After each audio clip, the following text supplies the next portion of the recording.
أعوذ بالله من الشيطان الرجيم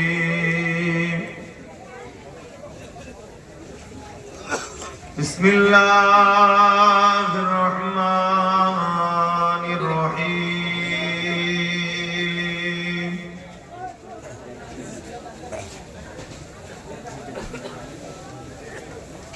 الحمد لله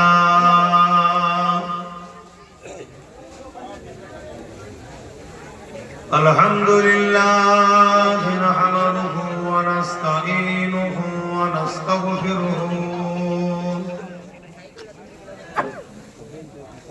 ونؤمن به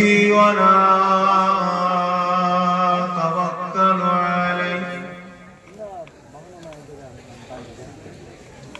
ونعوذ بالله من شرور أنفسنا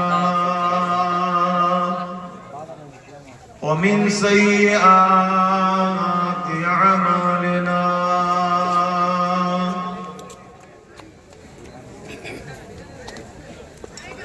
من يهده الله فلا مضل له ومن يضلل فلا هادي له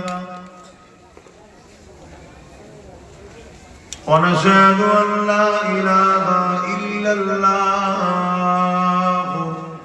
وحده لا شريك له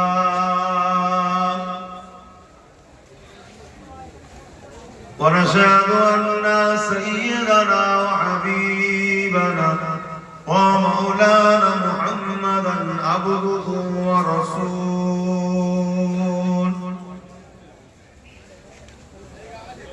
أما بعد فيا أيها الحاضرون رحمكم الله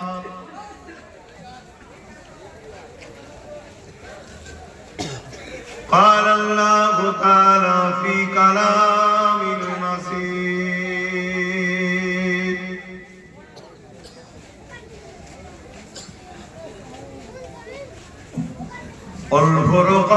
والفرقان الحميد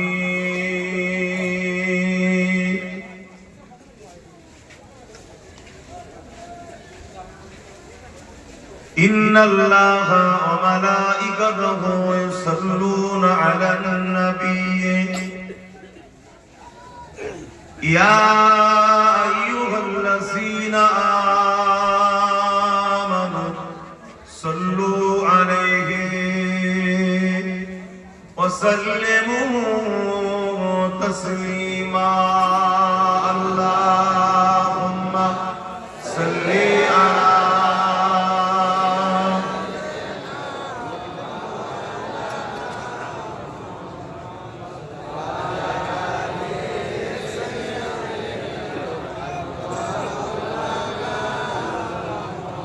محمد اللهم صل على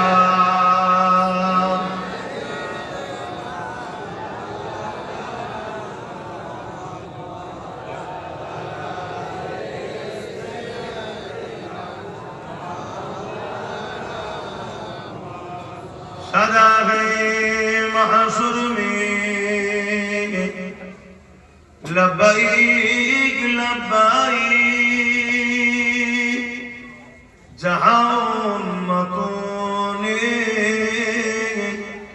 पुकारा मुहम्मद हमें जानो दिल से प्यारा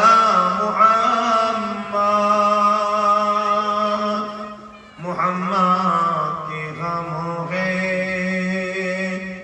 हमारा मुहम्मद अल्लाहुम्मा सल्ली अला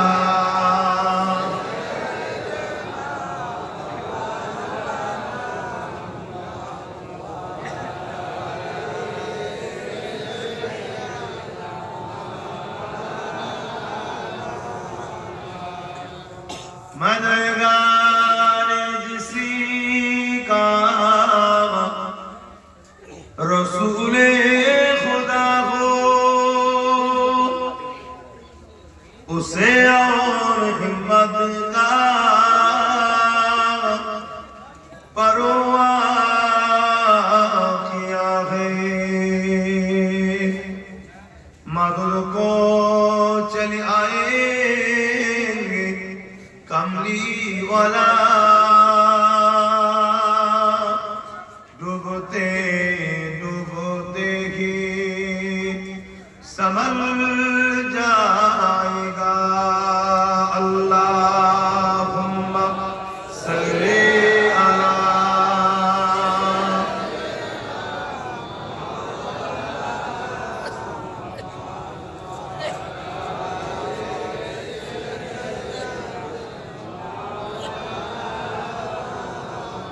कलमे ला इलाहा इल्लल्लाह, ला इलाहा इल्लल्लाह, ला इलाहा इल्लल्लाह, मुहम्मदुर रसूलुल्लाह। हस्बी रब्बी जल्लल्लाह, मा फी क़ल्बी खैरुल्लाह, नूर मुहम्मद सल्लल्लाह, अक़ला इलाहा इल्लल्लाह, ला इलाहा इल्लल्लाह, ला इलाहा इल्लल्लाह, मुहम्मदुर। এখানে ভাইগুলো দাঁড়িয়ে যাচ্ছেন কেন আপনারা? কথা শোনেন, কথা শুনতে হয়, এ কি কথা? আর রাস্তায় বসে বললে মানুষ আসবে যাবে না, যাবে কি করে? এই তো মাহফিল শুরু হলো, আমার আগে ইমাম সাহেব শুরু করেছেন। একটু রাস্তারণ করেন ভাই, তা আমাদেরই মাহফিল, দিন ইসলামের মাহফিল, আমরা ইসলামের ঘরের সন্তান, এর আদব করা, ভক্তি করা, ভালোবাসা, এর দিকে খেয়াল রাখা, এটা তো আমাদের দায়িত্ব। মুহাম্মদে কালিমা লা ইলাহা ইল্লাল্লাহ, লা ইলাহা ইল্লাল্লাহ, লা ইলাহা ইল্লাল্লাহ, মুহাম্মদুর রাসূলুল্লাহ। तौहीदी का डंका आलम में बजवा दिया कमली वाले ने, तौहीदी का डंका आलम में बजवा दिया कमली वाले ने। पी पी के पियाले कौसर के लौटेंगे मजादी भर भर के।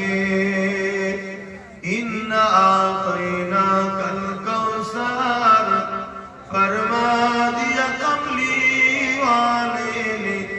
दीन मिला ईमान मिला, पढ़ने के लिए कुरान मिला। जो कुछ देने का था सब कुछ दिलवा दिया कमली वाले ने। बोलो ला इलाहा इल्लल्लाह, ला इलाहा इल्लल्लाह, ला इलाहा इल्लल्लाह, मुहम्मदुर रसूलुल्लाह। अल्लाहुम्मा सल्ली अला।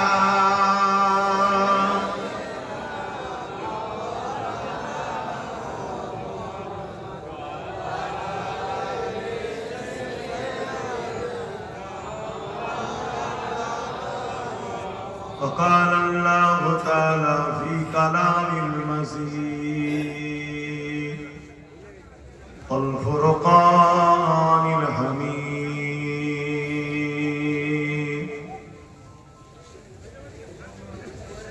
ما آتاكم الرسول فخذوه وما نهاكم عنه فانتهوا।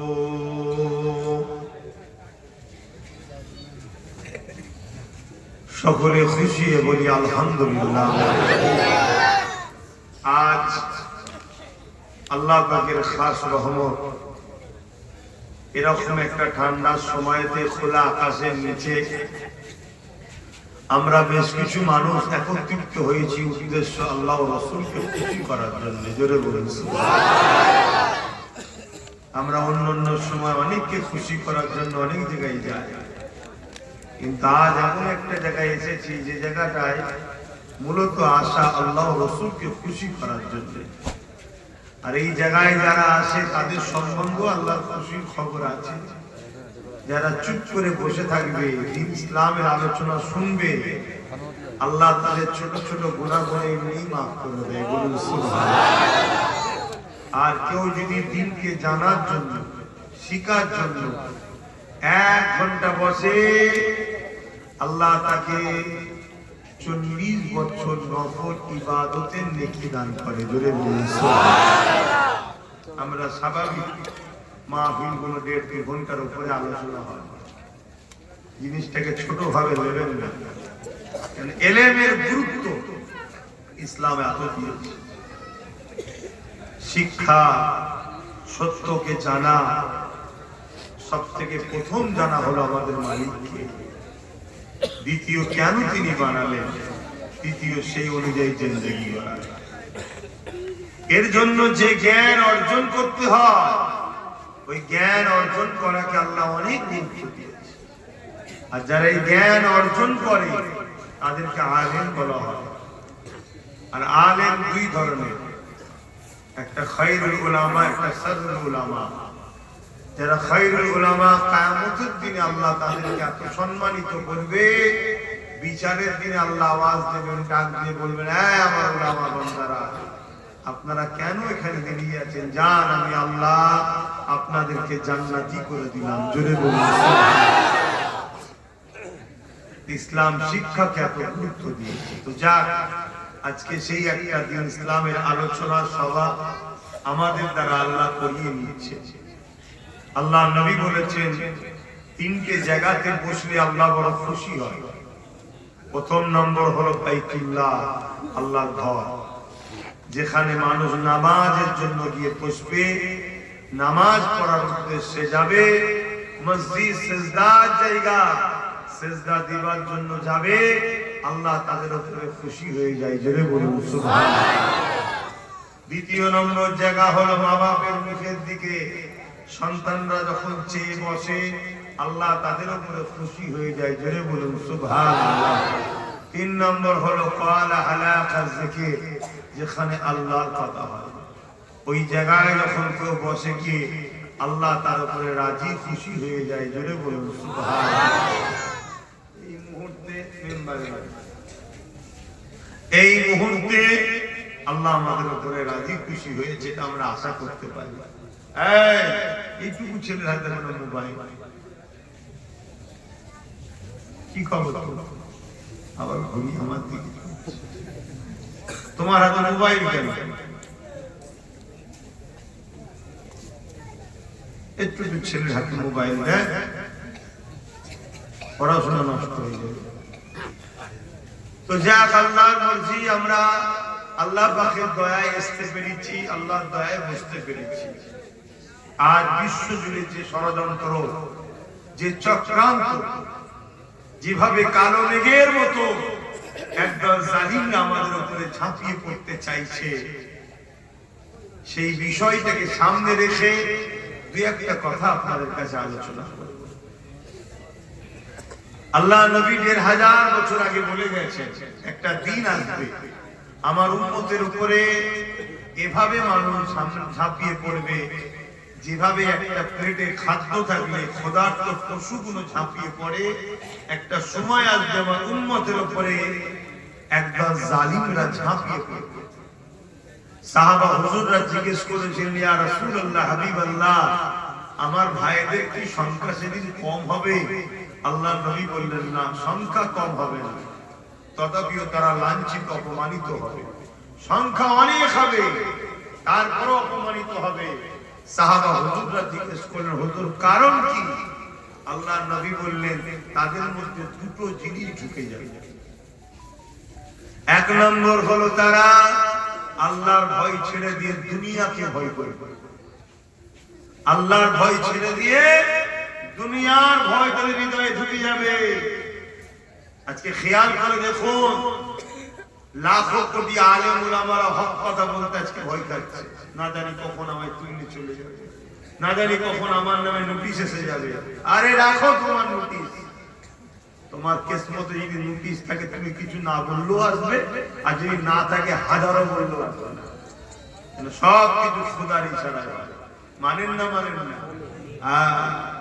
হযরতে খালিদ বিন ওলীদ লড়াইয়ের ময়দানে নেমেছে, পাগড়ি পড়ে গেছে, সামনে থেকে দুজন দুশমন তরোয়ার ধরেছে হুজুরকে মারবে। আমার নবী পাকের সাহাবী হযরতে খালিদ বিন ওলীদ সাইফুল্লাহ জিনার লাকাব, উনি তরোয়ার দেখছে আমার উপর আঘাত করতে আসছে, ডিফেন্সে না গিয়ে ওই পাগড়িটাকে তুলছে। এই মোবাইল রাখ, সামনে সামনে মোবাইল নিয়ে এত বিয়া বিয়ে ভালো। হযরতে খালিদ বিন ওলীদ এগুলো কোন সব সাইড করে দাও, লোকের সামনে সামনে সামনে দাঁড় করে দিল, লোকের সঙ্গে কথা বলো, মুস্কানে বাধা। এজন্য অজে তাসির হচ্ছে, এসব ছড়িয়ে দাও, ছড়িয়ে এক সাইড থেকে দাও না। জানি এখন সব শাসন শুরু হয়ে গেছে, কতজনের মুখে হাত দেবে, সরিয়ে দে না বাবা, এই সাইডে সরিয়ে দে। ছাতা কোন সরা,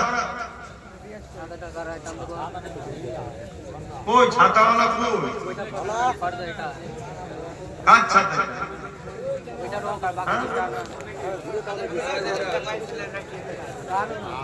না এমনি চোখে নষ্ট হয়ে যাচ্ছে আমার লাইট। তো ভাইরা আমার মন দিয়ে শোনেন,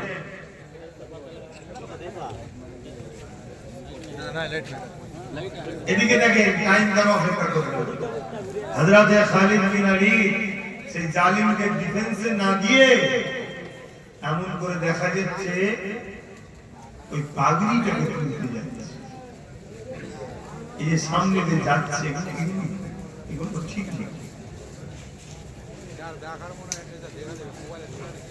এগুলো আগুনের খেলা। আমাকে বললাম আমাকে সম্মান যদি না করে না করবে, আমি কারো সম্মান করতাম না, খোদা যা পথ দেখেছি তাই হয়। কিন্তু আলোচনাটা তোমার হুজুরের করছি, ইসলামের করছি, এর একটা সম্মান আছে। এগুলো কিনে ছেড়ে খেলা করে ক্ষতি হয়ে মানতে পারিনি, তবু মাপ আছে, কিন্তু ক্ষতি করলে, বিয়াদবি করলে তো মাপ নেই। হযরতে খালিদ বিন ওলীদ যখন ওই পাগড়ি তুলতে যাচ্ছে, তারা দুজন এসে যারা খালিদ বিন ওলীদ হুজুরের উপরে আঘাত করতে যাচ্ছিল, তারা অবাক হয়ে গেল, কেন শুনেছে খালিদ বিন ওলীদ হলো বিরাট বড় যোদ্ধা ছিলেন, বিরাট বড় যোদ্ধা। 125টা লড়াই করে ইসলামের পক্ষে, 125টাতেই উনি কামিয়াবি পাতে হয়েছে। যদি বলুন সুবহানাল্লাহ, ওনার মোকাবেলা করার কোনো ক্ষমতা নেই। হযরতে খালিদ বিন ওলীদ এই দৃশ্যটা দেখে দুশমনগুলো দাঁড়িয়ে জিজ্ঞেস করছে, আপনার নামই তো খালিদ বিন ওলীদ? হযরতে খালিদ বিন ওলীদ বলছে, হ্যাঁ আমার নাম খালিদ। তা আপনি শুনেছেন বিরাট বড় যোদ্ধা, তা আপনার এই কৌশলটা দেখে তো অবাক হচ্ছি। আমরা দুজন আপনার উপর আঘাত করতে আসছি, আপনি ডিফেন্সে না গিয়ে আপনি পাগড়ি তুলাতে ব্যস্ত। লড়াইয়ের ময়দানে ছেলে যদি দুটো করে হয়ে যায়, দেখার সময় থাকে না, দেখতে গেলে নিজেকে দুটো হতে হবে। আপনি কিসের যুদ্ধে? অবাক হয়ে গেলাম, আমরা তো আপনাকে মেরেই দিয়েছিলাম। খালিদ বিন ওলীদ বলেছেন, মেরে দিয়েছিলাম, মারতে তো পারিস না। এই মারতে পারলি না, এটাই হলো আল্লাহর রহমত, আর ওসিলা হলো পাগড়ি। জোরে বলুন সুবহানাল্লাহ, আরো জোরে বলুন সুবহানাল্লাহ। দুশমন যত বড় প্ল্যান করুক না কেন, যত বড় যাই পরিকল্পনা করুক না কেন, ফায়সালা সব আল্লাহর পক্ষ থেকেই হবে। আল্লাহ যদি বলে আবু জেহেল তুই কুয়া খুঁজছিস, তোর কুয়াতে তোকেই ফেলবো, তো আবু জেহেল বলেছে যেমন করতে হবে। অতএব আল্লাহর উপরে ভরসা রাখেন। তা নবী আমার কি বললেন, যে দুনিয়ার তাগুতি শক্তিকে ভয় করবে, আল্লাহকে ভয় করা ছেড়ে দিয়ে এই একটা উম্মতের মধ্যে ঢুকে যাবে, এর জন্য উম্মত মার খাবে। আমরা যদি মার খাওয়ার হাত থেকে বাঁচতে চাই, তাহলে সর্বপ্রথম আমাদের হৃদয়ে আল্লাহ ছাড়া দ্বিতীয় কারো ভয় রাখলে হবে। তবে আমরা মানব। আর যারা শুধু আল্লাহকে ভয় করে, সূরা রহমানে আল্লাহ বলছেন আলিমান খাফা মাকাম রাব্বিহি জান্নাতান, আল্লাহ তাদের জন্য দুটো দুটো জান্নাত রেখেছে। জোরে বলুন সুবহানাল্লাহ। আর জোরে বলবেন সুবহানাল্লাহ।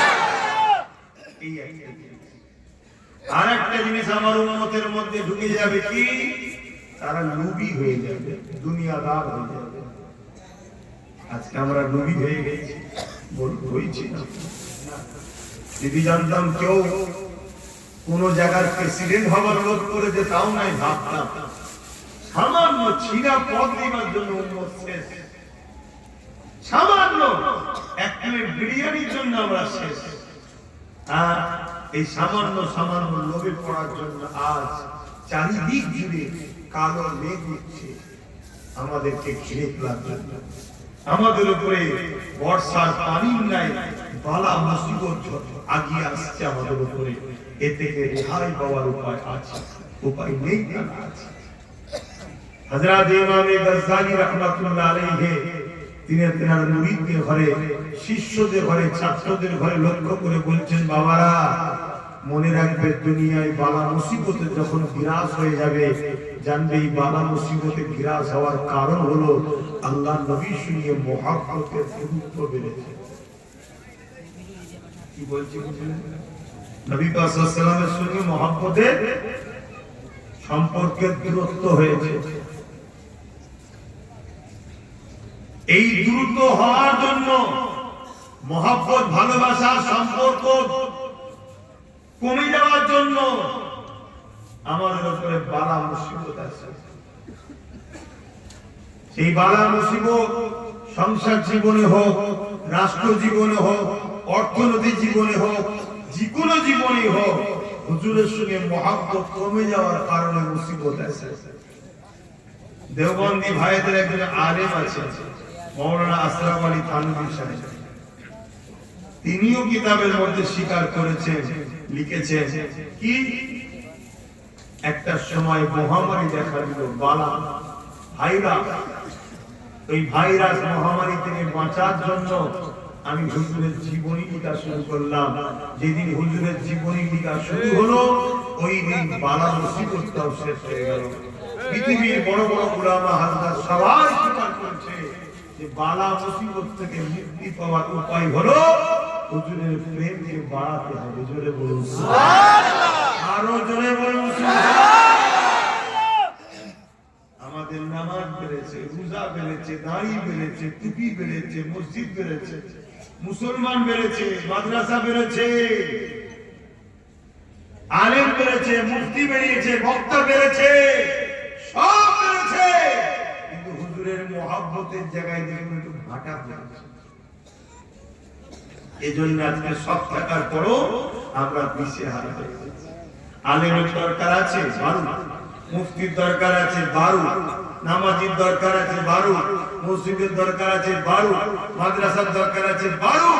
কেন যত বাড়বে ইসলামের সৌন্দর্য বাড়বে। জোরে বলুন সুবহানাল্লাহ। কিন্তু ইসলামের সৌন্দর্য, নামাজ, রোজা, দাড়ি, টুপি সব ঠিক আছে, কিন্তু এটা ঈমান নয়। এগুলো কিছু ঈমান নয়। ঈমান হলো হুজুরের প্রেম ও আদর। জোরে বলুন সুবহানাল্লাহ। এই যে গাছগুলো দেখছেন না, যত ডালপালা বাড়বে, পাতা বাড়বে, ফলমূল বাড়বে, কত সৌন্দর্য লাগবে, ঠিক না? যদি পাতা না থাকতো গাছটা নেড়া নেড়া লাগতো, ডালগুলো কেটে ফেললে আরো বেকার লাগবে, কিন্তু গাছটা মরে যাবে। মরে যাবে নাকি? কেন? ওর মূল ঠিক না? আর মূল ঠিক থাকার জন্য আস্তে আস্তে আবার পাতা গজাবে, আবার ডাল গজাবে, আবার গাছ ঝাঁপি হবে। কিন্তু ডালপালা ঝাঁপি সব আছে, কিন্তু মূলটা মরে গেছে। ও গাছ একদিন থাকবে, একদিন শেষ।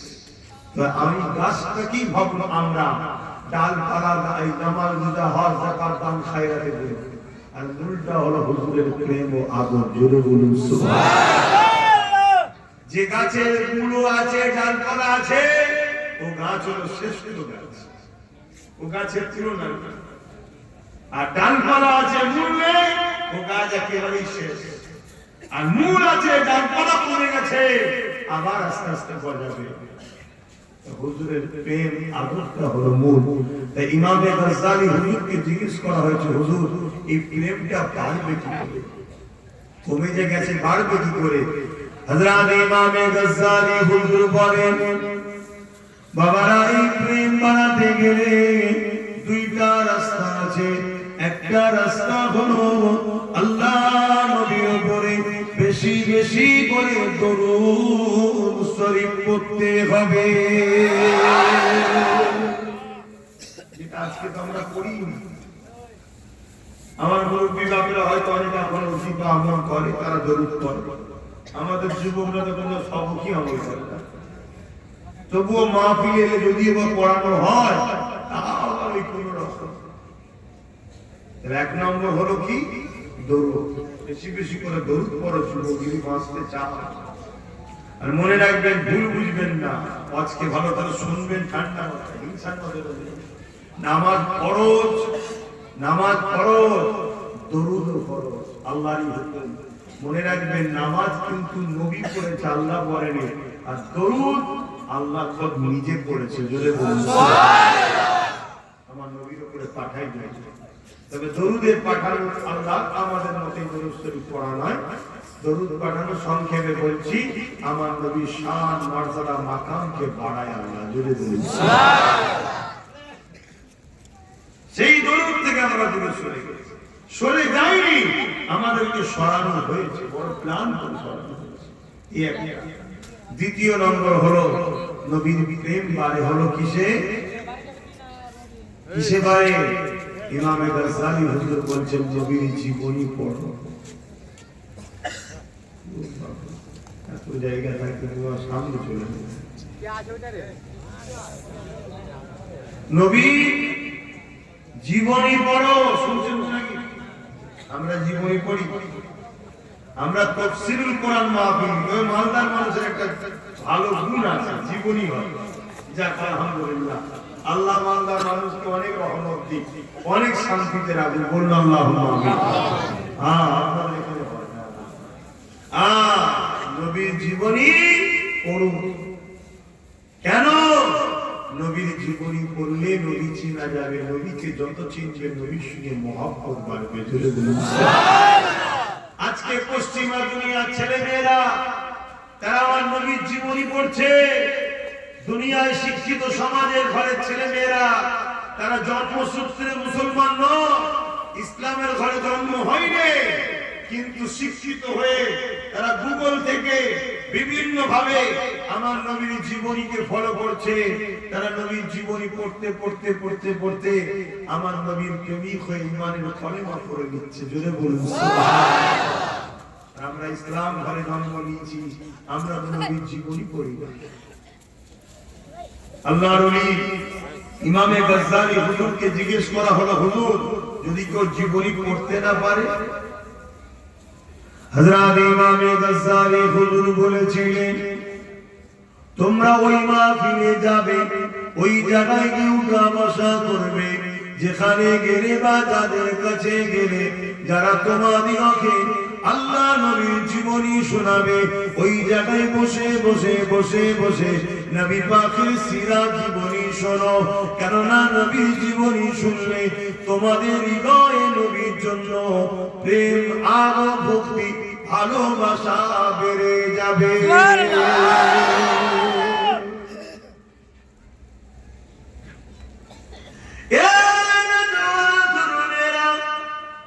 আজকে বিশ্বের প্রতিটা জায়গায় উচিত উম্মতকে নবী জানানো, নবী শোনানো, নবী সম্বন্ধে বেশি বেশি জানানো। কেননা আমাদের সঙ্গে নবী সম্পর্ক দূরত্ব হয়ে যাওয়ার জন্য দুনিয়ার জমিনে আমরা লাঞ্ছিত, অপমানিত, অপদস্থ হতে লেগেছি।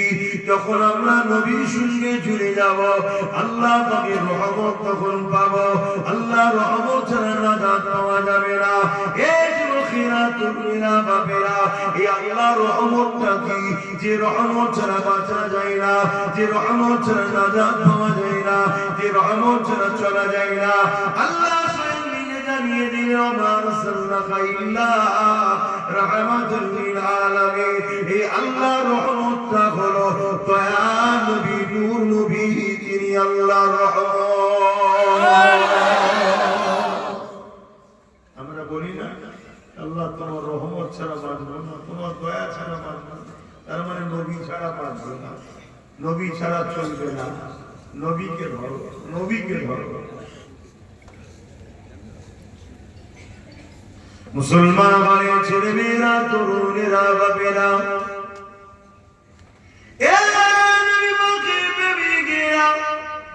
আল্লাহ পাক আমার নবী পাককে কি সম্মাননা করেছে। যে যত নবীর আলোচনা করবে, শুনবে, বলবে, আল্লাহ তাকে দুনিয়া ইজ্জত আলা করবেন, পরকালেও আল্লাহ তাকে ইজ্জত আলা বানাবে।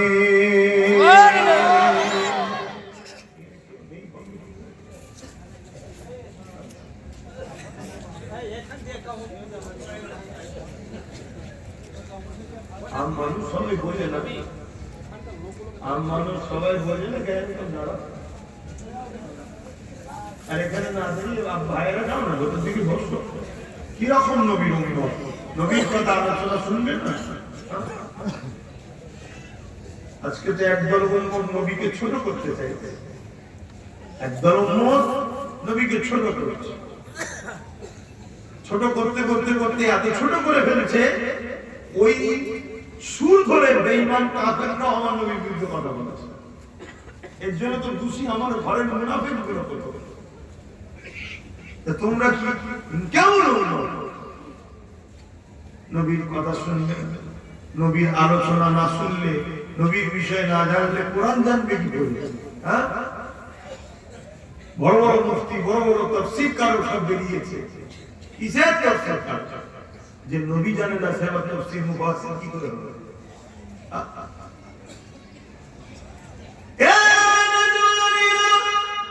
আল্লাহ নবী সাহাবাহুল্লাহ পর্দার আড়ালে আম্মা জান আয়েশা সিদ্দিকা রাদিয়াল্লাহু তাআলা আনহাকে জিজ্ঞাসা করে, আম্মা জান, আমার রাসূলুল্লাহ কেমন আমরা তো চিনতে পারলাম না।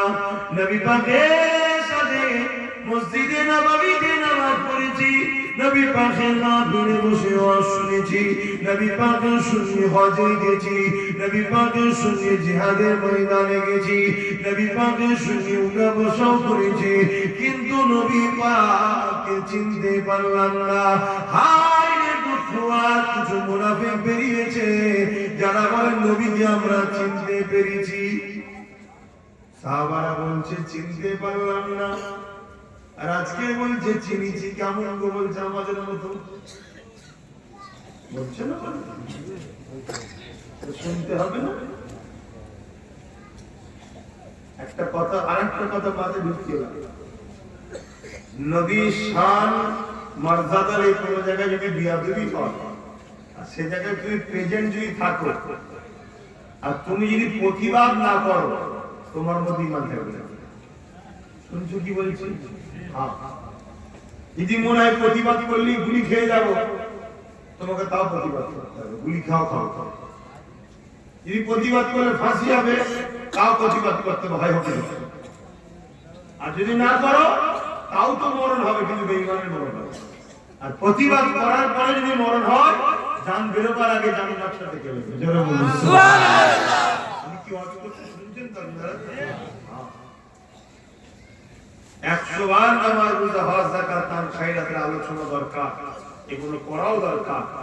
কিন্তু 100 বার যদি আলোচনা হয় এগুলো, 1000 বার নবী নবী হওয়া দরকার, তবে উম্মত মানবে। কেন? নামাজ, রোজা, দাড়ি, টুপি থেকে অনেক বড় হলো নবী, অনেক বড়। নামাজ, রোজা, দাড়ি, টুপি, হজ, যাকাত এগুলো সব আমল, আর নবী হলো ঈমান। দাড়ি, টুপি, নামাজ সব হলো গাছের ডালপালা, নবী হলেন গাছের মূল। বুঝতে পারছো যুবকরা? বাপ জানেরা বুঝছেন তো নাকি? হ্যাঁ, আমার বুঝার চেষ্টা করে।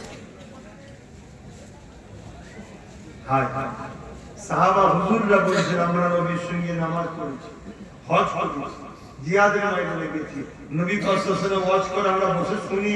এসে আম্মাদেরকে আয়েশা হুজুরকে পর্দা আল দেন, বলছে আম্মা, স্ত্রীর থেকে তো আপন স্বামীর বিষয় কেউ জানে না। সব থেকে কাছের তো স্বামী স্ত্রী হয়। আমরা এত কাছে থেকেও নবী চিনতে পারিনি। আপনি একটু বলুন আমার নবী কেমন, আপনি বলুন। কুরবান জাকামিনার লাল কওলার আব্বাস সিদ্দিকীর জানমাল, কি নিয়ামত আল্লাহ আমাদেরকে দিয়েছে, কি নিয়ামত দিয়েছে। আমাদের দুটো চোখের দাম আছে না নাই? একটু সরাসরি দেবে। এক একটা চোখে 13,000 26,000 কোটি লেন্স আছে। যে লেন্সকে আমরা দেখি 26,000 কোটি। যদি 1 টাকা করে লেন্সের নাম ধরি, এখন নয়, তারপরও 26,000 কোটি টাকা শুধু দুটো চোখের দাম। দুটো চোখের দামই শুধু 26,000 কোটি। এরপরও আল্লাহ চোখ দিয়ে বলেন যে বান্দা তোদের উপর আমি ইহসান করলাম। দুটো হাত দিয়ে আল্লাহ বলেন ইহসান করলাম। দুটো পা দিয়ে আল্লাহ বলেন ইহসান করেছি। কিডনি দিয়েছে, হার্ট দিয়েছে, কোন কিছু দিয়ে আল্লাহ বলেন ইহসান করেছি। ইহসান আল্লাহ বলেন, ইহসান জাতাই না আল্লাহ, কিন্তু বাড়ি নবী আউয়ালে নূর নবীকে পাঠিয়ে আল্লাহ বলেছে বান্দা রে আমি মুমিনদের জন্য আমার হাবিবকে পাঠিয়ে ইহসান করলাম। জোরে বলুন সুবহানাল্লাহ, আরো জোরে বলুন সুবহানাল্লাহ। এদিকে আল্লাহই তো বুঝিয়ে দিল চোখের থেকেও দামি নবী, হাতের থেকেও দামি নবী, তোর জানের থেকে কলিজা কিডনি যা আছে সবের থেকেও দামি নবী। এই সব কিছু দিয়ে ইহসান করেছি বলিনি, নবী দিয়ে বলছি ইহসান করেছি। জোরে বলুন সুবহানাল্লাহ। আজকে সেই নবীর থেকে উম্মত দূরে সরে যাওয়ার জন্য আজকে যে খুশি আমাদেরকে মেরে দিয়েছে। যেমন সন্তানের বাপ না থাকলে, গার্জেন না থাকলে যে খুশি মারে, কি হয় না? আমাদের গার্জেন, আমাদের মেন সবকিছু হুজুর তিনার থেকে সরে যাওয়ার জন্য যে খুশি মেরে দিয়েছে, যে খুশি যা খুশি বলেছে। কে এসে বলছে মেরে লাথি মেরে বার করে দেবো, কেউ বলছে এনআরসি করে বার করে দেবো, কেউ বলছে মসজিদের তলা এই আছে, কেউ বলছে খাজা হুজুরের তলা এই আছে, যা খুশি পাচ্ছে বলছে। এর একটাই কারণ আমাদের কাউকে বলে দিলাম আমাদের আমরা হুজুর থেকে দূরে সরে গেছি। দুনিয়া সবাইকে ঝাঁটা মারুন, হুজুরের সঙ্গে জুড়ে যান, হুজুরের সঙ্গে জুড়ে যান, দেখবে আবার দুনিয়ায় আল্লাহ আপনাদের কদমে সব কিছু শান্তি, মর্যাদা, সম্মান সব এনে দেবে। জোরে বলুন সুবহানাল্লাহ। আম্মা জান হযরত আয়েশা হুজুর বললেন সাহাবা হুজুরদেরকে যে আপনারা কোরআন পড়েননি, আপনারা কোরআন পড়েননি? সাহাবা হুজুররা বললেন জি আমরা পড়েছি। আম্মা জান আয়েশা হুজুর বললেন আমার নবী হলো 30 পারা কোরআন। জোরে বলুন সুবহানাল্লাহ, আরো জোরে বলুন সুবহানাল্লাহ। কানা খুলুকুল্লাহুল কোরআন, আমার নবীর টোটাল লাইফ স্টাইলটাই হলো তো কোরআন। জোরে বলুন সুবহানাল্লাহ। আমার ঘরে যে কোরআন আছে ওই কোরআন কাগজ কালিতে লেখা রয়েছে, আর আমার নবী পাক হলেন আমার কোরআনের সাহেব। এই কোরআনের বাস্তব দেখতে গেলে, বুঝতে গেলে, জানতে গেলে আমার নূর নবীকে দেখতে হবে। জোরে বলুন সুবহানাল্লাহ। তাই তো সাহাবা হুজুররা একদিন আল্লাহ নবী অসুস্থ রয়েছে, হযরত আবু বকর সিদ্দিকের ইমামতিতে সাহাবা হুজুররা নামাজ পড়তে লেগেছে।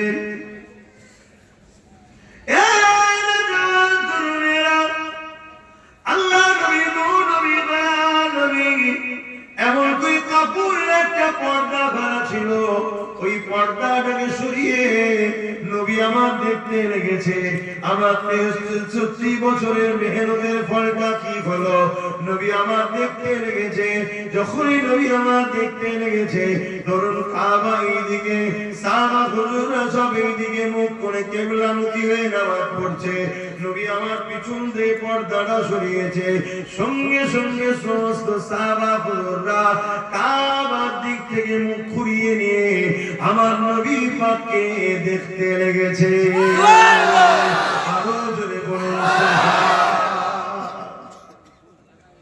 আল্লাহ নবী মুচকি হাসলেন, নবী পাকের হাসিটাকে সাহাবা হুজুররা বলছেন যেন আল্লাহ পাকের কুরআনটা খুলে গেল।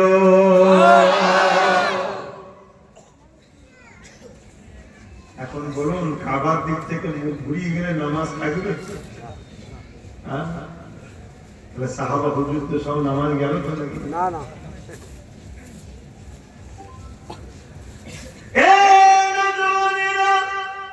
আল্লাহ নবী মুচকি পর্দাটা টানার আগে সাহাবা হুজুরদিওকে বলেছিলেন বাবারা নামাজটাকে কমপ্লিট করে নেন বাবা। সাহাবা হুজুরদেরকে বলেন নামাজ নতুন করে পড়ে নাও বাবা, নামাজটাকে কমপ্লিট করে না বলতে লাগলো। কিন্তু এখানে একটা কথা, আমার নবী পাকের পিছন থেকে দেখছে সাহাবা হুজুররা কি করে বুঝলেন? আমার নবী সব দেখতে পারে, সাহাবা হুজুররা কি করে বুঝলেন?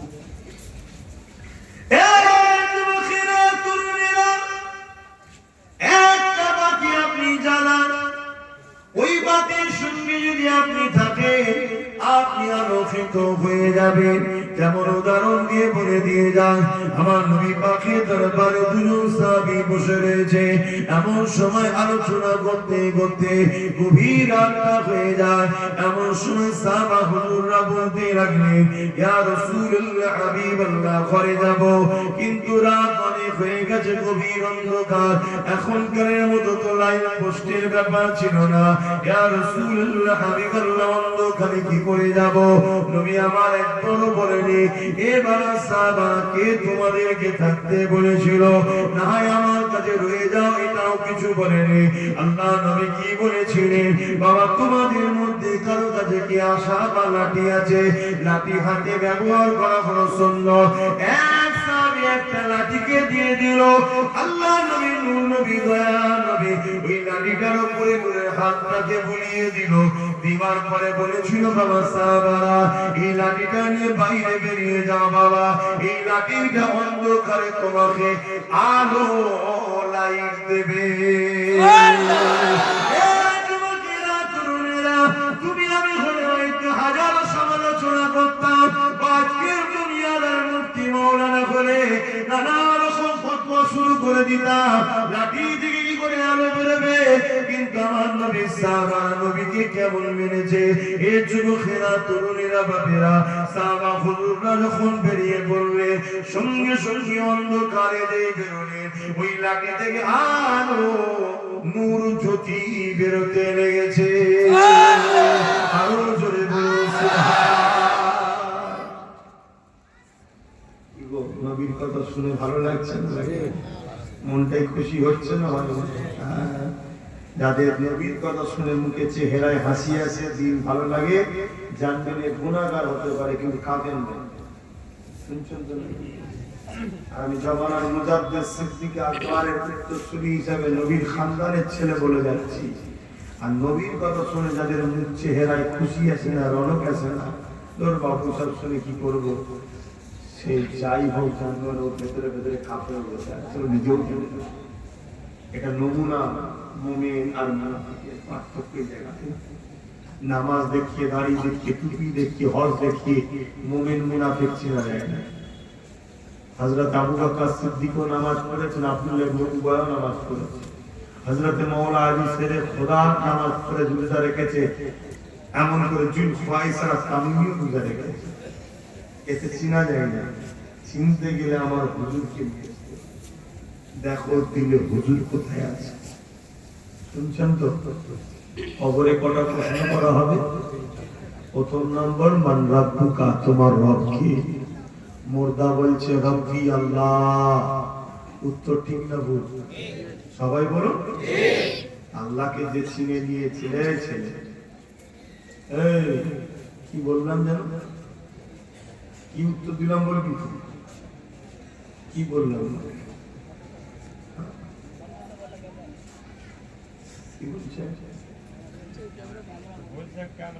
তার আগে কি ওয়াজ করছি না? এই জন্য বলি মোবাইল ওর দিকে মন একটা ব্রেন দু জায়গায় একসাথে চলে না, দু জায়গায় একসাথে চলে না। তোমারই তো আখেরাত নষ্ট।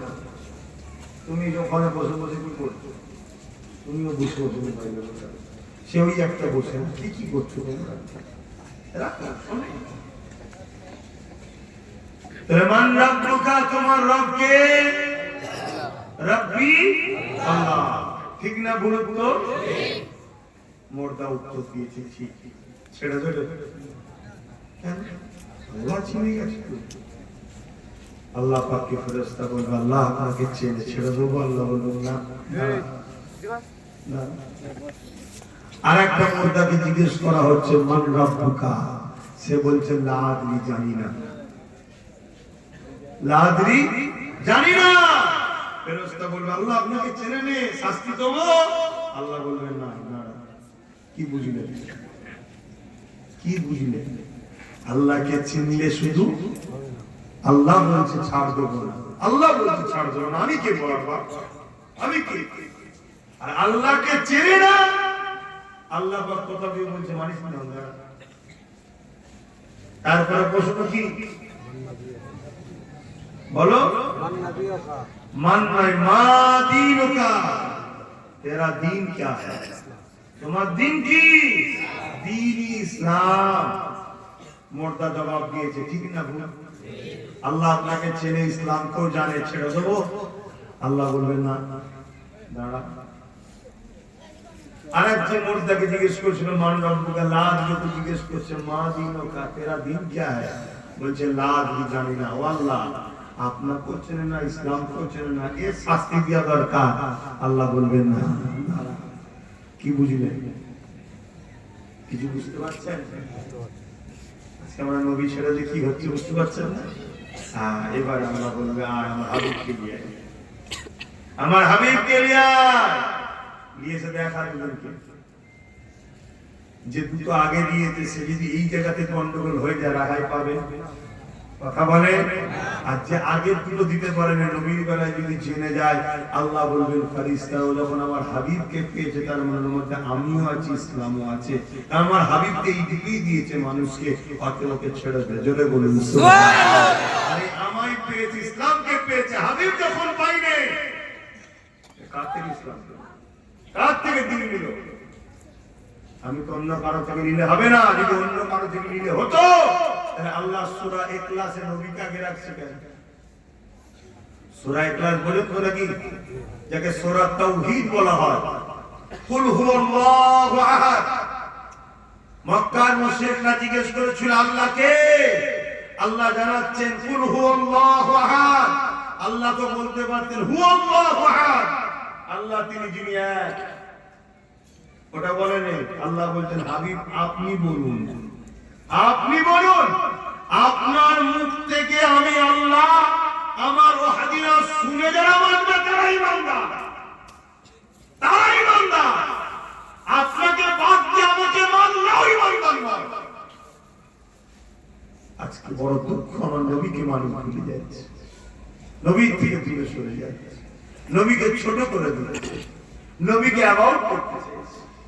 এমন এমন সোশ্যাল মিডিয়ায় খবর ছড়াচ্ছে ইহুদি খ্রিস্টানদের চয়েরা যে লা ইলাহা ইল্লাল্লাহর সাথে মুহাম্মদ রাসূলুল্লাহ বলা যাবে না। কি চলছে? সাধারণ ঘরের ছেলে, যুবক ছেলে, দাড়ি টুপি মৌলী সাহেবের কথা তো মানবে, আর মৌলী সাহেব যদি বিক্রি হয়ে যায় এজন্যই তো আল্লাহ নবী জানালেন আখিরি জামানাতে জমিনের উপরে আসমানের নিচে সব থেকে নিকৃষ্ট হবে এক দল আলেম উলামা। সব থেকে নিকৃষ্ট নবী বলছে কেন?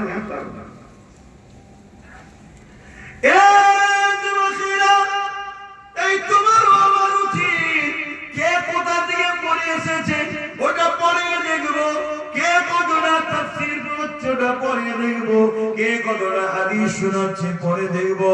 আগে দেখি তার হৃদয়ে আমার রাসূলুল্লাহ কোথায় রয়েছে। যদি নবী না থাকে ওই উলামা শুনে পিতামাতা করা যাবে না। নবী যদি না থাকে, ও মিশর মদিনা যেখান থেকে আসুক না কেন, ও বুখারী মুসলিম যাই পড়াক না কেন, ওর থেকে বিমিয়া যাবে না, যাবে না। কেননা ব্রিটেনের মাটির তলা খ্রিস্টানদের গোপন মাদ্রাসা রয়েছে, যা পেপারে প্রকাশিত হয়ে গেছে, যেখান থেকে বড় বড় মুফতি মাওলানা করা হচ্ছে, যারা দুনিয়ার জমিনে ছড়িয়ে যাচ্ছে। তাদের কাজ একটাই, আমলের বাগান তৈরি করবে, কিন্তু ঈমানটা নবীর উম্মত থেকে কেড়ে নেবে। ঈমান ছাড়া কখনো বাঁচা যাবে না, ঈমান ছাড়া তোমার সম্পদ সব নষ্ট হয়ে যাবে। তাই বলে দিয়ে যায়, আম্মা আয়েশা সিদ্দিকা হুজুর বললে, তোমরা আমার রাসূলুল্লাহকে যদি জানতে চাও, কোরআনকে দেখো। এই কোরআন যদি বুঝতে চাও, রাসূলুল্লাহকে দেখো। আমার নবী পাকের সাহাবী ওই নবী নিয়ে আরো জ্বালিয়ে জ্বালিয়ে জ্বালিয়ে দুইজন আগে যেতে লেগেছে। আল্লাহর কি মর্জি দেখো, এমন একটা মোড় এসে গেছে, যে মোড়েতে দুই সাহাবীর বাড়ি দুদিকে পড়ে গেছে। একজন ডান দিকে যাবে আর একজন বাঁ দিকে যাবে।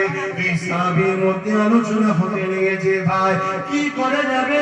জিনার হাতে আলো আছে, উনি বলেন যে চলো তোমাকে আমি ছেড়ে দিয়ে আমার বাড়ি নিয়ে আসবো, আমি চলে আসবো আলো দিয়ে। তা বলেনি, কারণ এনারা নবীর অনুসারী, নবুর অনুসারী, নবীর সাহাবী। এই সাহাবী বলতে লেগেছে, ভাই তোমার লাঠিটা দাও। ওই সাহাবীর লাঠিটা নিয়ে নবীর হাত স্পর্শ করা লাঠি, যে লাঠি থেকে আলো জ্বলছিল, ওই লাঠিতে যেই ঠেকালো, সঙ্গে সঙ্গে সঙ্গে আমার নবী পাশে ওই সাহাবীর লাঠিতে গো আলো বাহির হতে লেগে যায়। আরো জোরে বলুন, আমার নবী আল্লাহ কি নিয়ে আমরা যদি জান্নাত যাওয়ার শখ থাকে, এতটুকু মনে রাখবেন, গুনাহ করবেন না, গুনাহ করবেন না, গুনাহ করবেন না। তারপরেও যদি গুনাহ হয়ে যায়, বেঈমান হয়ে মরবেন না, এতটুকু মাথায় রাখবেন। বেঈমান হয়ে মরবেন না, নবীকে হৃদয়ে নিয়ে মরুন, নিশ্চিন্তায় থাকুন, আল্লাহ জান্নাত পাবেন। জোরে বলুন সুবহানাল্লাহ। অসুবিধা হচ্ছে আপনাদের? আল্লাহ পাক আমার নবীকে কি নিয়ামত, কি সম্মান, কি ইজ্জত দিয়েছে। সারা জীবন যে নবী আমার আপনার জন্য কেঁদেছে, আজও কাঁদছে। নবী হায়াত নবী না মরা নবী? আমি সবাইকে জিজ্ঞেস করছি, এতগুলো মানুষের জবানে কথা আমরা, আমি সবাইকে জিজ্ঞেস করছি, নবী হায়াত নবী না মরা নবী? দুনিয়াবি জিন্দেগি কাটিয়ে নবী আখিরাতের দিকে রওনা দিয়েছে, কিন্তু নবী রওজা মুবারকে আজও সশরীরে জিন্দা হায়াতে আছে। জোরে বলুন সুবহানাল্লাহ।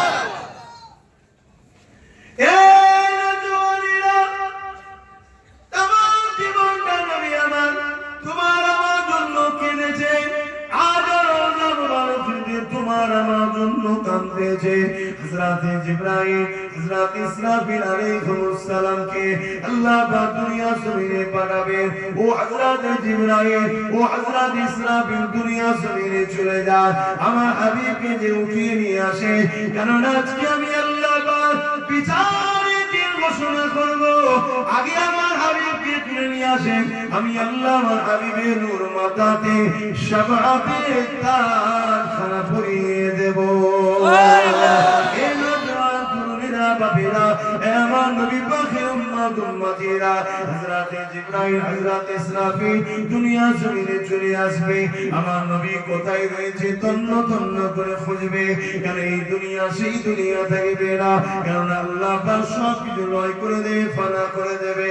তাই দুনিয়া জমিন থেকে হযরত জিবরাইল আলাইহিস সালাম আল্লাহ পাককে বলতে লাগবেন, ও রব্বি আল্লাহ পাক, আপনার হাবিব কোথায় রয়েছে? আমি জিবরাইল খুঁজে পাচ্ছি না। আমার আল্লাহ পাক বলতে লাগবে, এ জিবরাইল দুনিয়া জমিনে কান লাগিয়ে লাগিয়ে শোনো, যে জায়গা থেকে দেখবে কান্নার আওয়াজ আসছে, ওই জায়গাতে আমার হাবিব তিনার গুনাহগার উম্মত উম্মতিদের জন্য কাঁদতেছে। আরো জোরে বলুন সুবহানাল্লাহ। জীবন হুজুর আমাদের জন্য কেঁদেছে, আজও কাঁদছে। আমরা কখনো কেঁদেছি সেই নবীর জন্য? বলেন, কখনো কেঁদেছি? উপরন্ত যারা আমার নবীর ক্ষতি করছে দিনের, যারা আমার নবীর বিরুদ্ধে মুস্তাফি করছে, যাদের ভেতরে আছে পিলার পাপি, তারা আমার নবীর দিনের ক্ষতি করতে চায়। কিন্তু লক্ষ লক্ষ মুসলমান আমরা নবীর উম্মত দাবিদার, তাদের ঘরে শক্তিশালী করে তুলেছি। অথচ তারা ক্ষমতায় বসে, শক্তি জায়গায় বসে কখনো মাদ্রাসাকে গাল দিচ্ছে, কখনো মসজিদকে গাল দিচ্ছে।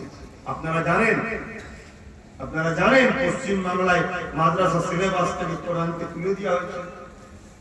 কথা বলেন, জানেন কি? আজান দেন কেন? আপনারা তো এই খবরটা রাখবেন, খারাপ নেবেন না, আপনারা এই খবরটা রাখবেন। আপনারা জানেন স্কুলের মার্কশিট যখন বাহির হয়, অঙ্ক, ভূগোল, ইংলিশ, ইতিহাস এরকম সব দিয়া থাকে না? অঙ্কে কত পেয়েছি সে লেখা থাকবে, ইংলিশে কত লেখা থাকবে। ঠিক তেমনই মাদ্রাসা সিলেবাসে কোরআন বলে একটা পাঠ থাকতো, কোরআনে কত পাবে সেটা থাকবে। ওটাকেও বন্ধ করে দেওয়া হয় শিক্ষক থেকে, জানেন? আমার পশ্চিমবঙ্গের কথা বলছি, রাজ্য সরকার করেছে। বললেই তো মনে দুঃখ হয়ে যাবে, হ্যাঁ কি হয়ে গেল, হুজুর কি হয়ে গেল, যা জাহান্নামে যা। হুজুর কি হয়ে গেল, জাহান্নামে যা। দল করো করতে বারণ করছি না, কিন্তু দল যেন ইসলামের ক্ষতি করবে তখন আনবো, এটা মাথায় রাখো। হয় তাকে শুধরাতে বলো, আর নয় তালাক দাও। আগে আমার নবী, আগে আমার দ্বীন, আগে আমার ইসলাম। দুনিয়াদারি দুদিন করতে গিয়ে আজকে ধ্বংস না হয়েছে। দেখো আল্লাহ রসুল থেকে সরে যাওয়ার জন্য কেমন ফল হচ্ছে। কেন্দ্রে যে সরকার বসে আছে ও আবার বিল করছে 2024 ওয়াকফ অ্যাক্ট, শুনেছেন না? বিল করছে। কি ব্যাপার? না, ওয়াকফকে বাঁচাতে হবে, ওয়াকফকে বাঁচাতে হবে। এত বড় কিসে? না, ওয়াকফকে মূলত বাঁচাবার নামে বিল করে পুরো ওয়াকফ সম্পত্তিকে ধ্বংস করে নিজের পেটে ঢোকাবার প্ল্যান করছে। এবার লাভ না, খেলা সামলাও। ওয়াকফ কি জিনিস সেটাই হয়তো কম বোঝেন, ওয়াকফ কি জিনিস সেটাই হয়তো বোঝেন না আপনারা অনেকে। ওয়াকফের জায়গায় মসজিদ আছে, ওয়াকফের জায়গায় মাদ্রাসা আছে, ওয়াকফের জায়গায় কবরস্থান আছে, ওয়াকফের জায়গায় খানকা আছে, ওয়াকফের জায়গায় মাদ্রাসা আছে। ওয়াকফকে যখন নিয়ে নেবে তার মানে কি সবটা সরকারের হয়ে গেল, সে আর আপনার থাকবে না।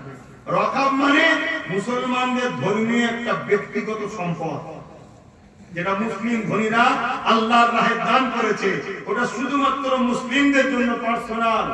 সেটা যখন নিয়ে নেবে আর সেখানে আপনার যোগ থাকবে না। নিয়ে দুদিন পরে সেটাকে সব প্রমোটিং করে বিক্রি করতে হবে। আপনার চোখের সামনে মসজিদ মাদ্রাসা চলে যাবে, কবরস্থান চলে যাবে, আপনি চুপ থাকবেন, কিয়ামত দিন যে বলবেন জান্নাত বলবেন। আর আপনি চুপ না থেকে কি করবেন? চুপ না থেকে কি করবেন? কিছু করার আছে নাকি ক্ষমতা আছে আপনার? তাহলে বলুন কোথায় ভাষা ফেসেছেন বা বুঝতে পারছেন? এজন্য বলছি এখনো সময় আছে, ঘাবড়াবার কিছু নেই। শুধু সবাইকে বাদ আমার হুজুরের হয়ে যান, আমার হুজুরের হয়ে যান। যে নবী আমার আজ মদিনা জমিনে আমার আপনার জন্য কাঁদছে, সারা জীবনটা যে নবী আমার তোমার আমার জন্য কেঁদেছে,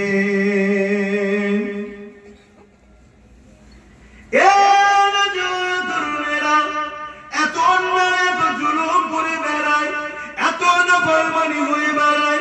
আল্লাহ পাক অন্যান্য নবী উম্মতরা যখন জুলুম অত্যাচার নাফরমানি করেছিল, আল্লাহ পাক তাদের উপরে আযাব গজব দিয়ে মিটিয়ে দিয়েছিল। আল্লাহ পাক আমাদেরকে কেন আযাব গজব দেয়নি তোমরা কি জানো? কেননা নবী আমার একদিন আল্লাহ পাকের কাবা শরীফের সামনে তওয়াফ করতে করতে নবী আমার সিজদায় পড়ে গিয়ে কাঁদতে লেগেছে। আমার আল্লাহ পাক জিবরাইলকে পাঠিয়ে দিলে, আমার হাবিব কেন কাঁদছে? ও হযরতে জিবরাইল যান যে দেখে আসে। হযরতে জিবরাইল চলে আসলে আমার নবী পাক কেন কাঁদে জানতে চাইলে হযরতে জিবরাইল আলাইহিস সালামকে আল্লাহ নবী জানিয়ে দিলেন, হযরতে জিবরাইল আমি কেন কাঁদি এটা আমার আল্লাহ পাক জানে। তবে যখন তোমাকে জানাতে চেয়েছে তবে জিবরাইল শুনে রেখে দাও, জান আমার আল্লাহ পাককে গিয়ে জানিয়ে দাও আমি রাসূলুল্লাহ যখনই কেঁদেছি ওই কান্নাটা আমার গুনাহগার উম্মতের জন্য কেঁদেছি। এ হযরতে জিবরাইল কাবা তওয়াফ করতে করতে আমি রাসূলুল্লাহ মনে পড়ে যায় আর জাতিরা তাদের নবীর কথা না মানার জন্য আল্লাহ তাদের উপরে আযাবকে ধ্বংস করে দিয়েছে। সামুদ জাতিরা তাদের নবীর কথা না মানার জন্য আল্লাহ তাদেরকে আযাবে ধ্বংস করে দিয়েছে। নূহ নবীর উম্মতেরা আর নবীর কথা না মানার জন্য আল্লাহ বন্যা প্লাবনকে তাদেরকে ধ্বংস করে দিয়েছে। লূত নবীর উম্মতেরা লূত নবীর কথা না শোনার জন্য আল্লাহ পাথর বানিয়ে দিয়ে তাদেরকে ধ্বংস করে দিয়েছে। এ হযরতে জিবরাইল আমার উম্মতেরাও দুনিয়ার ময়দানে জড়িয়ে গিয়ে আমি রাসূলুল্লাহ আমাকে ভুলে গিয়ে আমার থেকে দূরে সরে গিয়ে দুনিয়ার জমিনে অন্যায় অত্যাচার জুলুম করে বেড়াবে। তাদের উপরে যদি আল্লাহ আযাবের গজব দিয়ে শেষ করে দেয় আমার উম্মতি গুলো ধ্বংস হয়ে যাবে। আমি রাসূলুল্লাহ এটা কি করে মেনে নেব? আল্লাহ আমাকে রাহমাতাল লিল আলামিন করেছে। সঙ্গে সঙ্গে আল্লাহ দিয়ে দেয় আপনি চিন্তা করবেন না, আমি আল্লাহ আপনার খাতিরে জানিয়ে দিলাম দুনিয়া জমিনে যতদিন পর্যন্ত আপনার উম্মতের মধ্যে থেকে একজন হলো দিল থেকে আমাকে আপনাকে ভালোবাসবে প্রেয়ার করবে, আমি আল্লাহ তার খাতিরে দুনিয়াকে ততদিন পর্যন্ত আযাব গজব দিয়ে শেষ করে দেব না। আজকে যে আমরা শাস্তি পাচ্ছি না দুনিয়ায়, এটা আমার নবী পাকের দোয়ার ফল।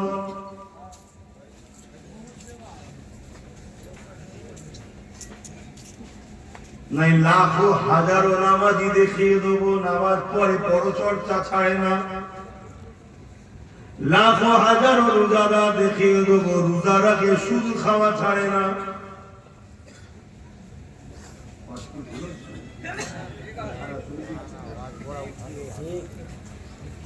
লাখো হাজি দেখিয়ে দেবো হজ করে এসেছে কিন্তু বেটার বিয়ের বিয়ে দিবার সময় ফোন নিবা ছাড়ে না। শুনছেন যদি আমার নবীর উম্মত না হতো, নবী যদি দোয়া না করতে হাজি নামাজি সব সাইড করে হইতো।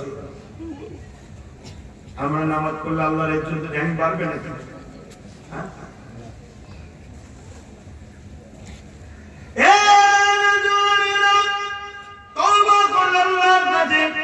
আল্লাহকে মনে করো, নবীকে প্রিয় করো, নবীর সুন্নতে জীবন করো। কেন আল্লাহ কোরআনের মধ্যে জানিয়ে দিলেন মাতা তোমার রাসূল ফাকুযুহু ওয়া মা নাহাকুম আনহু ফান্তাহু। নবী যা আদেশ করেছে মেনে নাও, নবী যা নিষেধ করেছে ছেড়ে দাও, নবী যা দিচ্ছে নিয়ে নাও, নবী যা ছাড়তে বলেছে ছেড়ে দাও, তবেই তোমরা কামিয়াবি হয়ে যাবে। অপরাধে আল্লাহ জানিয়ে দিলেন আমার নবী পাককে আল্লাহ আমাদের জন্য মডেল করেছে। লাকাদ কানা লাকুম ফি রাসূলিল্লাহি উসওয়াতুন হাসানা। এ দুনিয়ার মানুষেরা তোদের জন্য আমি আমার বন্ধুকে মডেল করেছি। নামাজ পড়বি আমার বন্ধুকে দেয়, রোজা রাখবি আমার হাবিবকে দেয়, দান করবি আমার হাবিবকে দেয়, হজ করবি আমার হাবিবকে দেয়, সংসার জীবন করবি আমার হাবিবকে দেয়। তোদের ধর্মনীতি, সমাজনীতি, অর্থনীতি, রাজনীতি, পরিবার নীতি, এডুকেশন নীতি, তোদের লাইফের প্রতিটা নিঃশ্বাস টানা ছাড়া সবটাই আমার হাবিবকে ফলো করে করতে হবে। দুনিয়ার জমিনে তোদের দ্বিতীয় কোন লিডার নাই, দ্বিতীয় কোন মাসিহা নাই, দ্বিতীয় কোন পথ প্রদর্শক নাই, দ্বিতীয় কাউকে ফলো নাই। তোদের জন্য আমি আল্লাহ আমার বন্ধু মুহাম্মদ রাসূলকে লিডার বানিয়েছে, নবী বানিয়েছে, পথ প্রদর্শক বানিয়েছে। তোদের জিন্দেগির প্রতিটা কদমে কদমে কদমে উঠা বসা চলা বিরাট নিষ্ঠা টানা ছাড়াতে আমার নবী হবে মনে।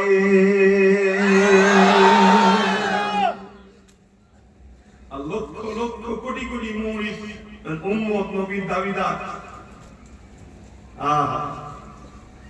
নবীর দ্বীনের মানতে যদিও না পারো, ক্ষতি করে ফেলো না। আজকে কোটি কোটি লোক ক্ষতি করেছে, ক্ষতি করেছে। শুধু সাধারণ উম্মত,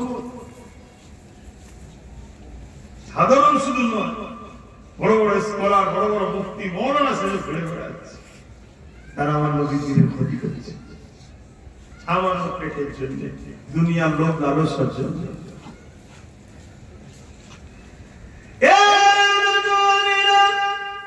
আল্লাহ নবীকে আল্লাহ প্রশংসা করেছেন, আমাদের জন্য নবীকে আল্লাহ মডেল করেছেন। উম্মাহ, তোমার আমার নজরে শুধু নবী থাকবে, নবী ছেড়ে দিয়ে চললে বিপদ হবে। যার জন্য আজকে আমরা বিপদগ্রস্ত।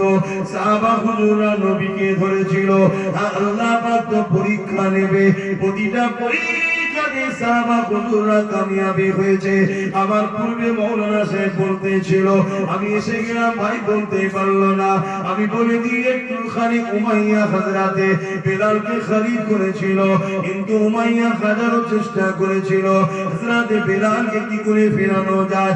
মুহাম্মদ রাসূল থেকে, আল্লাহ থেকে, দিন থেকে অনেক চেষ্টা করেছে। এমন অফার দিয়েছে বেলাল রে, তোকে আজাদ করে দেবো। এমন অফার দিয়েছে বেলাল রে, আমাদের হাতে রাজ ক্ষমতা রয়েছে, তোকে কিছু পথ দিয়ে দেবো। এমন লোভ লালসা দিয়েছে।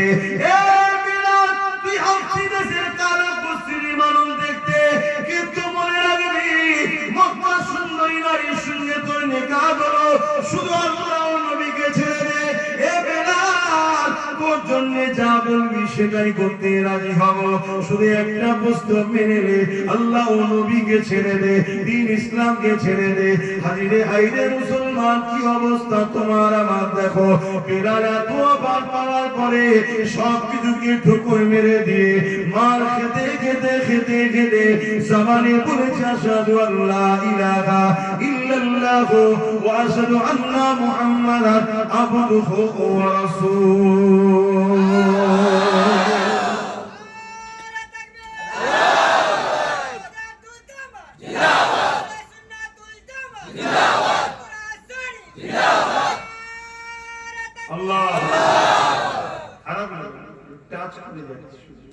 আর আজকে আমাদের যদি বলা হয় একটা সামান্য গ্রামের মেম্বার পদ দেবো, ওই মুসলমানটাকে মেরে দে, নিজের ভাই কি মেরে কলেমা পড়া ভাই, ওর ঘরটা আগুনে দিলে দেখে দেখে সব কাজ করিয়ে নেওয়ার পরে 5-6 মাস পরে দেখা যাবে ওকে লাঠি মেরে সরিয়ে দিয়েছে, ওকেও সরিয়ে দেবে, রাখবে না। কিন্তু আমরা এমন লোভে পড়ে গেলাম। তাই নবী বললেন, আখির জবান আমার উম্মত মার খাবার দুটো কারণের মধ্যে একটা কারণ লোভ। লোভ। আরে লড়াই তো হবে, যুগে যুগে হয়েছে, কিন্তু লড়াই যুগে যুগে ইসলাম ও ইসলামপন্থীরাই কামিয়াবি হয়েছে। জোরে বলুন সুবহানাল্লাহ।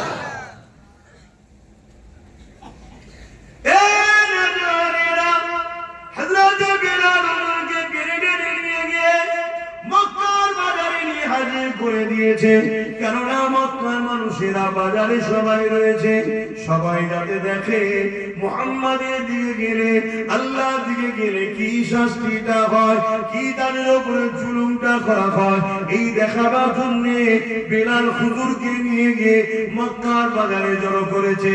হাজির করিয়ে দিয়ে বিশাল ভিড় জমে গেছে। এই যুবকেরা গরম রাস্তার উপরে, বালির উপরে হযরতে বেলাল হুজুরকে খালি গায়ে শুইয়ে দিয়ে বুকে ভারী পাথর চাপিয়ে দিয়েছে। রডকে গরম করে বেলাল হুজুরের মুখে ছেঁকা দিতে লেগেছে। এইভাবে নানা দিক থেকে জালিমরা জুলুম করতে লেগেছে। কখনো উমাইয়া মারে, কখনো আবু জেহেল মারে, কখনো উতবা মারে, কখনো সাইবা মারে। ভিড় দাঁড়িয়ে দাঁড়িয়ে দেখে সবাই আনন্দ মজা করতে লেগেছে।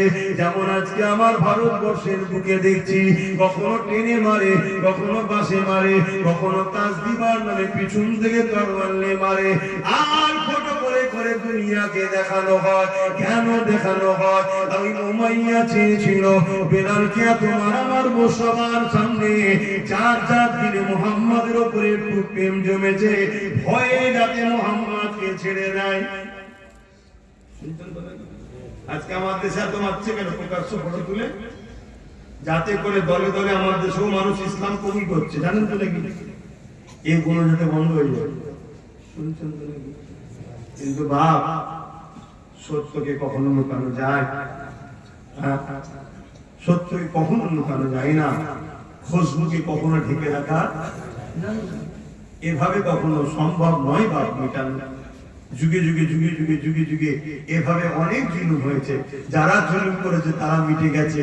মানুষ যেমন আলোর দিকে পোকা ছোটে, মানুষ নূর নবীর দিকে ছুটছে।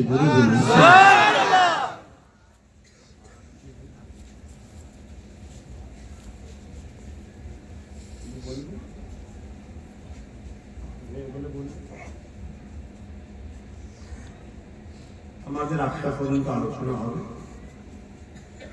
আগামী টাইমটা আগাম হয়ে যায়, তারপর ইনশাল্লাহ নামাজ হবে। 8:30 জামাত করেছে। আমার ওই ভাইগুলো বসে গেলে কত ভালো লাগতো। বসে যাও না ভাই।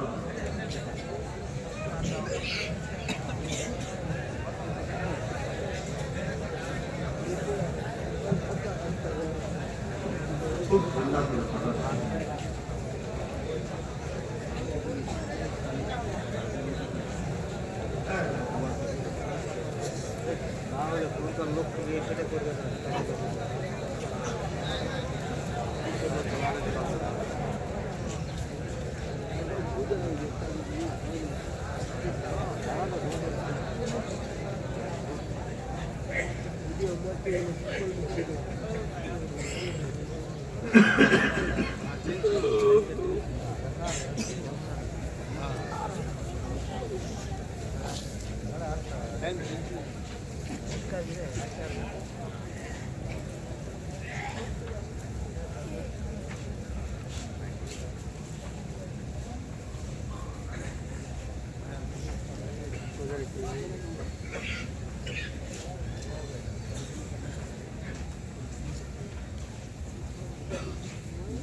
दुरूद शरीफ अल्लाहुम्मा सल्ली अला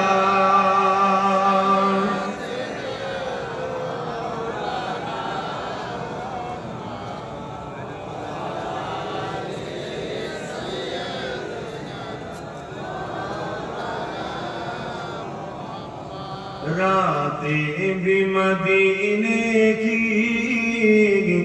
बातें भी मदीने की, रातें भी मदीने की, बातें भी मदीने की, जीने में जीना है, क्या बात है जीने की।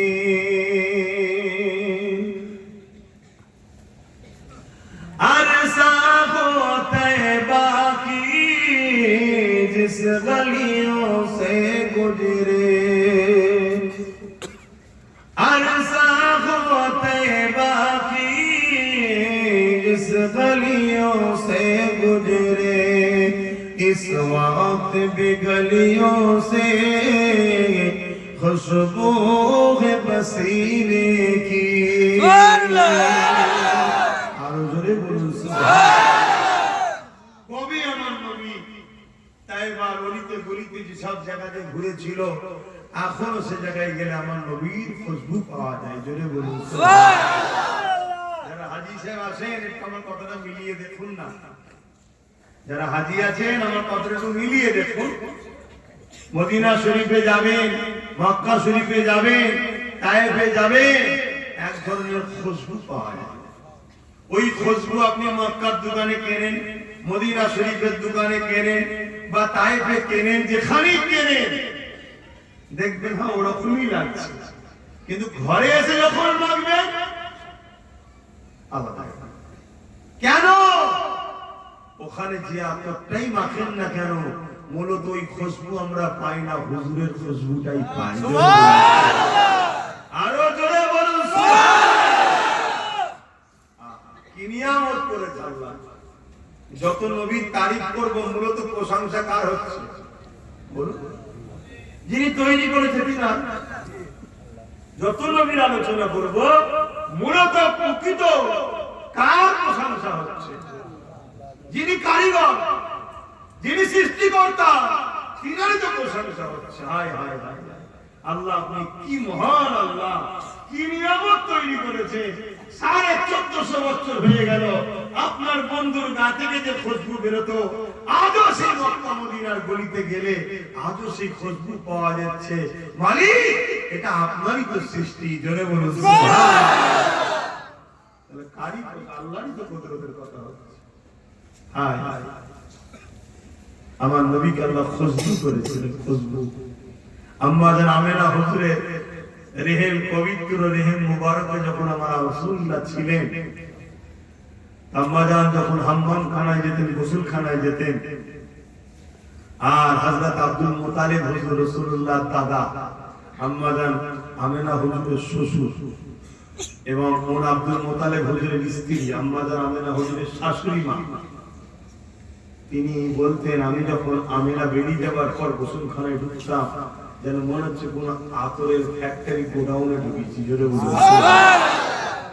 কিন্তু বলতে পারতাম না যে আমেনা বিধবাদের তো আতর মাখতেন, তিনি আতর মাখো কেন? এনারা ভাবছেন আতর মাখি, তখন তো প্রথম ব্যাপার। কিন্তু এই খবরটা আস্তে আস্তে মক্কার গলিতে গলিতে ছড়াতে শুরু হয়েছে, চারিদিকে খবর ছড়িয়ে গেছে।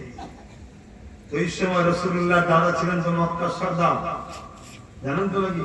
হ্যাঁ, মক্কার সর্দার ছিলেন। হ্যাঁ, অনেকে আমার রাসূলুল্লাহর আব্বা আম্মালে ফতোয়া দেয়, সমালোচনা শুরু করে, রাসূলের আব্বা আম্মা জান্নাতি না জাহান্নামী, এরকম শোনা যায়। অনেকে বলে এসব কথা যারাই তুলবে জানবেন ও বদমাইশ, ও জাহান্নামে যাবে কি ও জান্নাত যাবে কি সন্দেহ আছে, তখন হুজুরের আব্বা আম্মালে আলোচনা শুরু করেছে। রাসূলুল্লাহ দাদা ছিলেন এক আল্লাহর বিশ্বাসী। জোরে বলুন সুবহানাল্লাহ। হযরত আব্দুল মুতালিব কথা বলি, রাসূলুল্লাহ দাদা তিনি ছিলেন এক আল্লাহর মান্য। তার তথ্যটা তুলে দেন। যখন আব্রাহা বাদশা কাবা শরীফকে ভাঙতে এসেছিল, জানেন তো নাকি? যেমন আমাদের গুনাহান মসজিদ ভাঙা শর্ত হচ্ছে, কথা বুঝছেন না? এরকম যুগে যুগে একটা ইবলিস বের হইল। আব্রাহা এসেছিল আল্লাহর ঘরকে ভাঙার জন্য, আর আব্রাহা তখন মক্কার কাছে এসে একটা তাবু গেড়ে একটা দূতকে পাঠিয়েছিল, যাও মক্কার সরদারের সঙ্গে কথা বলো যেন আমার রাস্তায় কেউ বাধা না দেয়, আমি মানুষকে মারতে আসিনি, আমি কাবাকে ভাঙবো, চলে যাব, সব যে যাবে কাজে থাকে। এই দূতটা যখন এসেছে মক্কার সরদারকে আমার নবীর দাদা, নবীর দাদার কাছে যখন নিয়ে যাওয়া হচ্ছিল, নবীর দাদার তখন কপাল পেশিনা মুবারকে নূরে মুহাম্মদ রাসূল তখন ছিল। কথা বুঝে আসছে? যেই দরজা খুলে আমার রাসূলের দাদাকে দেখেছে ওই আব্রাহার দূত, নবী পাকের নূরে চমক দেখে ওই দূত তখন আমার নবীর দাদাকে সিজদা করে ফেলে। এর আগেকার সময় রাজা মহারাজাকে সিজদা করা হতো, সিজদা করতে লাগে, তখন নবী পাকের দাদা বলেছিল, এই মনে তোলো সিজদা একমাত্র আল্লাহর জন্য হয়। জোরে বলুন সুবহানাল্লাহ। এ থেকে প্রমাণ পাওয়া যাচ্ছে নবীর দাদা এক আল্লাহর মাননেওয়ালা ছিল। হযরতে নবী ইব্রাহিম আলাইহিস সালামের দ্বীনে ইব্রাহিমে ছিলেন। জোরে বলুন সুবহানাল্লাহ। আমার নবী 40 বছর বয়সে নবুয়তের এলান করেছে, ঘোষণা দিয়েছে, এই আমি নবী, ঘোষণা দিয়েছে।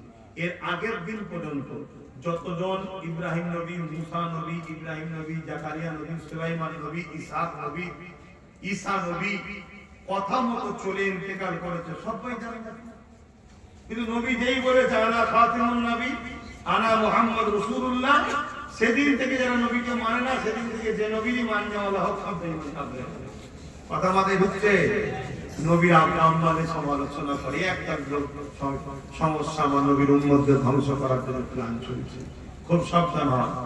আমি জান্নাতে যাবো কোনো ঠিক নেই, নবীর আম্মাকে কথা বলার অধিকার আমার কি আছে? তো আমি যে কথা বলছিলাম, রাসূল পাক সাল্লাল্লাহু আলাইহি ওয়াসাল্লামের দাদা স্ত্রীকে বলছে চলো না একবার আমেনাকে জিজ্ঞেস করি কি আতর মাখা। সবার মধ্যে চর্চা চলছে বিধবাদের আতর তো মাখা, স্বামী হারাদের আতর মাখতে নেই। জিজ্ঞেস করছো আমাদের আমেনা হুজুরকে এসে জিজ্ঞেস করছে আমেনা তুমি কি আতর মাখো? সবাই চর্চা করছে। আম্মা জান নিজের মুখের থুতু জমিনে ফেললেন, ফেলে বলেছে দেখুন আমি আতর মাখি না, আমার থুতু থেকেও খুশবু বেরোচ্ছে। যেটা বলি মা আব্বা আমেনার গায়ের খুশবু, আমেনা কোনো খুশবু মাখে না, খুশবু যিনি পেটে আছে ওনার খুশবু। জোরে বলি তাই তো আমার নবী পাক সাল্লাল্লাহু আলাইহি ওয়াসাল্লামের শরীর থেকে পাসিনা বেরোতো, আর আমার নবী পাকের পাক আহলিয়া আম্মা জানরা ওই ঘামগুলোকে পাসিনাগুলোকে চেঁচে শিশিতে ভরে রাখতেন। গরিবরা যখন কোনো অনুষ্ঠানে যেতেন, বিয়ে বাড়ি হোক যাই হোক, ধনীরা আতর কিনবে, গরিবদের বাদ দিত না, মেখে যেত। পুরো অনুষ্ঠানে সবাই তাকে বলতো আরে পেলে কোথা থেকে খুশবু। জোরে বলুন উম্মতকে শোনাও আমার নবীর কথা, উম্মতকে শোনাও আমার নবীর কথা, নবীর কথা শোনাও। একটা ইহুদি ঘরের যুবক, একটা ইহুদি ঘরের যুবক একদিন আমার নবী পাক সাল্লাল্লাহু আলাইহি ওয়াসাল্লামকে মদিনায় দেখেছে। দেখার পরে সে আমার নবী পাক সাল্লাল্লাহু আলাইহি ওয়াসাল্লামের চেহারা, কথাবার্তা, চাল চলন আমার নবীর দিওয়ানা হয়ে গেছে। জোরে বলুন সুবহানাল্লাহ। সে আমার নবীর কাছে এসেছে, এসে বলছে হুজুর আমি ইহুদি ঘরের ছেলে, আমি আমার বাপ দাদার ধর্মকে ছাড়তে পারবো না, কিন্তু আপনাকে আমার খুব ভালো লাগে, আপনাকে খুব আমার পছন্দ, আমি কি আপনার খেদমতে থাকতে পারি? কিন্তু আমি ইহুদি থাকবো। আল্লাহর নবী মুচকি এসে বললেন যাও, ইজাজত দিলাম। এটা নবীর জন্যই চলে, কথা বুঝে আসছে, নবীর জন্য অনেক কিছু চলে। একজন সাহাবী এসে বলছে হুজুর, একজন ব্যক্তি এসে বলছে আমি ইসলাম কবুল করব, কিন্তু ফজরের নামাজ আর ঈশার নামাজ পড়তে পারবো না, 3 ওয়াক্ত পড়ব। কথা বুঝলে? আর কিন্তু শীতকালে মাগরিব ঈশার ফজরের নামাজ যে বা ওযু পড়বে তার জন্য আল্লাহ জান্নাতের দরজা খুলে দেবে। জোরে বলুন সুবহানাল্লাহ। এটা কঠিন পরীক্ষা না, এই সময় ওযু করা বিরাট ব্যাপার। ঠিক তো যাই হোক, উনি এসে বলছে হুজুর আমি বায়াত হব, কিন্তু 3 ওয়াক্ত নামাজ পড়ব। আল্লাহর নবী ঠিক আছে চলে আসো। এটা উনার জন্য মানা, এটা আমার হুজুরের পড়ার অধিকার আমাদের নেই, এটা হুজুর শরিয়া, হুজুর যা বলবে শরিয়া। তো বায়াত হলো, ওই সাহাবী আমার নবী পাকের সাথে আছে। সাহাবা হুজুরটা বলতে লেগেছে জীবনে কোনোদিন ওই সাহাবীটা 3 ওয়াক্ত নামাজ পড়েনি, 5 ওয়াক্তই পড়েছে। বলে বলে সুবহানাল্লাহ। তিনাকে জিজ্ঞেস করা হচ্ছে আরে তুমি তো এত বড় সুযোগ পেলে, এই 3 ওয়াক্ত পড়া, তুমি 5 ওয়াক্ত পড়ছো কেন?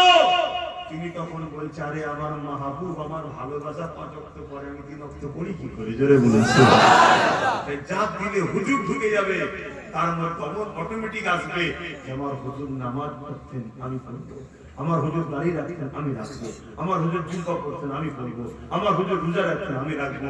আগে হুজুরকে দিলে ঢুকাও, হুজুরকে রাখো, পূর্ণাঙ্গ তুমি কামেল মুমিন হয়ে যাবে। জোরে বলুন সুবহানাল্লাহ।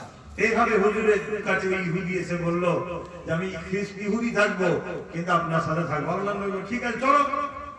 1 বছর যায়, 2 বছর যায়, আমি যেটা শুরু আর প্রথমে যখন হুজুরের সাথে যেতে যেতে ঘুরছে, যেখানে যাচ্ছে হুজুরের সাথে যাচ্ছে, যেখানে যাচ্ছে হুজুরের সাথে যাচ্ছে, কিন্তু হুজুর যখন মদিনার নওয়াবিতে বসে ইমামতি করবে, নামাজ পড়াবে, সাহাবার ইক্তেদা করবে, তখন আল্লাহর নবী বললেন বাবা তুমি তো নামাজ পড়বে না, কারণ তুমি তো ইহুদি ধর্মের অনুসারী হয়ে আছো, তোমার তো ভেতরে যাওয়ার প্রয়োজন নেই। তুমি কি করবে বাবা? একটু বাজারে ঘোরো বা বাড়ি থেকে ঘুরে আসো, কাজ কাম করে আসো, আমি তো তুমি সাহাবাদের সাথে কথা বলবো, নামাজ পড়বো, তারপর বেরোলে আবার আমার সাথে ঘুরবে। সে বলছে না হুজুর আমি চলে যাবো না এখান থেকে, আপনাকে তো দেখতে পাবো না, কিন্তু আপনার জুতো দুটো বুকে করে নিয়ে রাখবো, যে হুজুর দেখতে পাইনি, হুজুর জুতো তো রয়েছে কাছে। জোরে বলুন। ইহুদি ঘরের যুবকের প্রেমের কথা বলছি।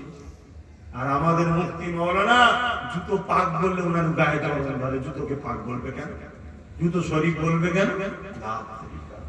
আর একটা অমুসলিম সে দেখুন কি প্রেম করছে, আরে প্রেম থেকে কোথায় নিয়ে যাচ্ছে, প্রেম থেকে কোথায় নিয়ে যাচ্ছে দেখুন। এ যুবক, যদি বাঁচতে চাও শোনো মন দিয়ে। আহা, একদিন যায়, দুদিন যায়, এক বছর যায়, 2 বছর যায়, হুজুর যখনই মসজিদে ঢুকে যাও জুতো লেগে থাকে, হুজুর বেরিয়ে আসে জুতো দেয়। একদিন এখন হুজুর নববী শরীফে বেরিয়েছে, জুতো হযরত বেলাল হুজুর তুলছে। আল্লাহ নবী বলে, বেলাল আমার সেই যুবকটা কোথায় গেল? হুজুর সে অসুস্থ, খুব অসুস্থ, উঠতে পারছে না, হাঁটতে পারছে না। আল্লাহ নবী সঙ্গে সঙ্গে তার ঘরে চলে গেলেন। জোরে বলুন সুবহানাল্লাহ।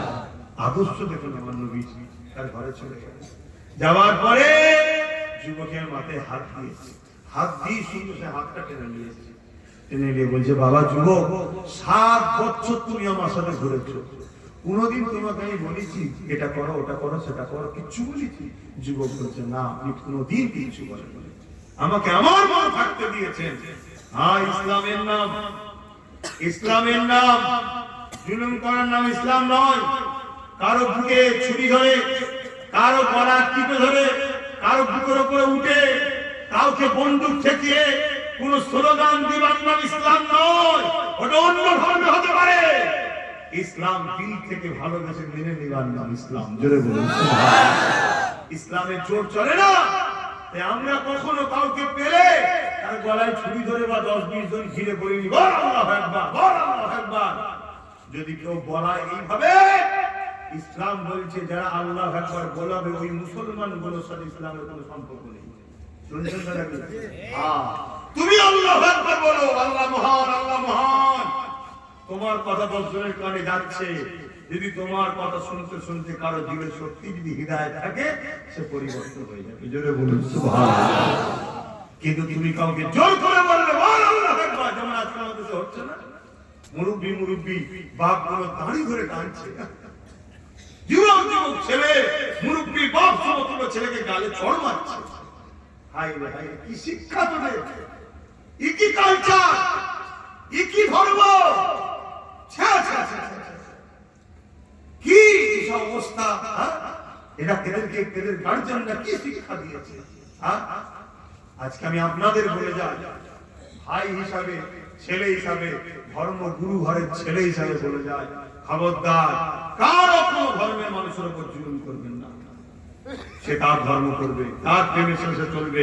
ভুল ঠিক করে দিবার মালিক একজন, তিনি হলেন আল্লাহ। তুমি তোমারটা করো, তার ধর্মের সঙ্গে মিশতেও হবে না, ধর্মীয় কাজে মানুষের মতো মিশতে হবে সবাইকে, ধর্মীয় কাজে যেতেও হবে না, আর বিরোধীও করতে হবে না। তুমি তোমার টানে থাকো, তুমি তোমার টানে থাকো।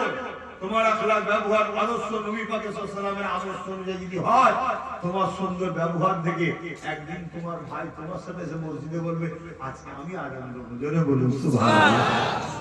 তো যাক, আমি অন্যদিকে চলে যাচ্ছি। ওই ইহুদি যুবকটা আমার নবী পাক সাল্লাল্লাহু আলাইহি ওয়াসাল্লামের যখন মাথায় হাত দিয়ে হাতটা টেনে নিলেন, আল্লাহ নবী বলছেন, তোমাকে কখনো কিছু বলেছি বাবা? ছেলেটা বলছে, না হুজুর, কোনোদিন বলিনি। আল্লাহ নবী বলছেন, ইহুদি ঘরের যুবক, বাবা ছেলে, তুমি আমার আজকে একটা কথা মেনে নাও, একটা কথা শুধু মেনে নাও, শুধু দিল থেকে একবার বলো, লা ইলাহা ইল্লাল্লাহু মুহাম্মাদুর রাসূলুল্লাহ। 7 বছর তুমি আমাকে ভালোবেসেছো, আমি তোমাকে ছাড়তে পারবো না। তুমি একবার দিল থেকে মেনে নাও, বাকি পরকালে প্রত্যেকটা জায়গা পার করিয়ে জান্নাতে নিয়ে যাওয়ার দায়িত্ব আমি রাসূলুল্লাহ। আরো জোরে বলো, খুশিতে বলো। যুবক বাপ মার মুখের দিকে তাকাচ্ছে, বাপ মা বলছে, ছেলে, আমি ইনার মধ্যে আখেরি নবীর নমুনা দেখছি, যা বলছে জলদি করে পড়ে নাও। জোরে বলুন। ছেলেটা পড়তে লেগেছে, লা ইলাহা ইল্লাল্লাহু মুহাম্মাদুর রাসূলুল্লাহ। কলেমাটা শেষ হলো, ইন্না লিল্লাহি ওয়া ইন্না ইলাইহি রাজিউন। সাহাবা হুজুর দিকে আল্লাহ নবী ফিরে আসছে, আস্তে আস্তে বলতে, সাহাবারা, জান্নাতি যদি দেখো, ওই যুবকটাকে দেখো, আমি নবী বলছি জান্নাতি। জোরে বলুন। শুধু জান্নাতি নয়, উনি আল্লাহ নবীর সাহাবী, উনি আল্লাহ নবীর সাহাবী। পৃথিবীতে যত বড় বড় ওলি এসেছে আসবে সবার থেকে সম্মান বেশি না শুধু এক মুহূর্তে নবীকে দেখে নবীর কথাটা মেনে নিয়েছে সাহাবীর দরজা পেয়েছে 80 বছর 90 বছর ধরে আল্লাহর ওলিদের ইবাদত বندگی তাহাজ্জুদ পূজা সব থাকার পরও সাহাবীর দরজা বড় জোরে বলুন সুবহানাল্লাহ। আমার নবী কি বুঝতে পারছো তো? বুঝতে পারছো তো নাকি? যদি প্রেম সত্যি থাকে তুমি যদি ভুল রাস্তায় ভটকেও যাও একদিন কবে দেখা হয়ে যাবে। হুজুর বলবে তুমি আমায় ভালোবাসো এগুলো করো কেন? করবে না, বাস তোমার কপাল খুলে যাবে, তুমি সমস্ত বুরাই থেকে বেঁচে ফিরে আসবে। আল্লাহ আমাদেরকে বুঝার তৌফিক দেন। বলুন আল্লাহুম্মা আমিন।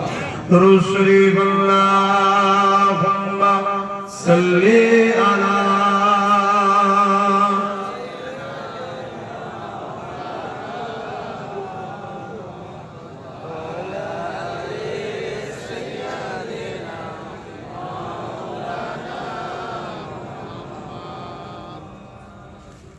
खुदा की अज़मतें क्या है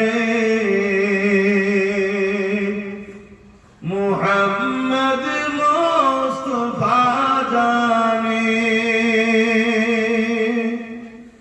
मकामे मुस्तफा क्या है मोहम्मद का खुदा जाने।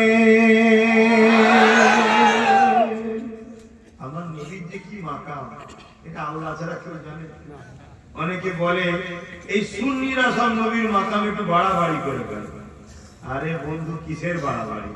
আমার নবীর তো আল্লাহ কোনো মাকামি লিমিট রাখে, লিমিট আছে নাকি? যেমন আমার দেশ একটা বর্ডার আছে, এটা 0 পয়েন্ট, এর বেশি যাওয়া যাবে না। আমার নবীর কোনো মাকামের বর্ডার নেই। শুধু এতটুকু ব্রেনে রাখতে হবে নবী আল্লাহ নয়, নবী আল্লাহ নয়। নবী হলেন মখলুক, আল্লাহ হলেন সৃষ্টিকর্তা। আল্লাহ সৃষ্টি করেছেন, নবী সৃষ্টি হয়েছেন। আল্লাহ দেন, নবী দেন। আর রুকু সেজদা আল্লাহর জন্য, এটা নবীর জন্য নয়।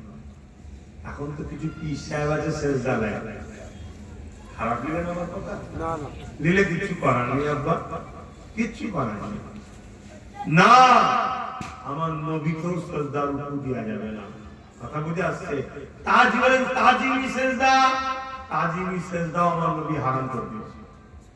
শুনছেন তো নাকি? তাজিমি সেজদা আমার নবী হারাম। আমার উম্মতের জন্য তো আমি যে সেজদা চলবে না, একমাত্র রুকু সেজদা আল্লাহর জন্য, ব্যাস এটা। আর আমার নবী আল্লাহ নয়, এটাকে মাথায় রেখে যেমন করে খুশি প্রেম করো। পুরো দুনিয়ার লোক যদি সাগরের পানিগুলোকে কালি বানায় আর গাছের ডাল পালা নিয়ে কলম বানায়, পৃথিবীর গাছ শেষ হয়ে যাবে, সাগরের পানি শেষ হয়ে যাবে, আমার নবীর মাকামের আলোচনা শেষ হবে না। কেন? ওয়ারাফা'না লাকা যিকরাক। এই যে এতক্ষণ ওয়াজ করছি, এর মধ্যে কত লক্ষ কোটি মিলিয়ন মিলিয়ন যে আল্লাহ মাকাম বাড়িয়ে দিয়েছে আমার নবীর, সেটাই তো জানি না। প্রতিটা মুহূর্তে আল্লাহ মাকাম বাড়াচ্ছে নবী। বুখারী খুলুন, দেখুন ইমাম বুখারী কি বলছে। खुदा की अज़मतें क्या है मोहम्मद मुस्तफा जाने मकामे मुस्तफा क्या है मोहम्मद का खुदा जाने।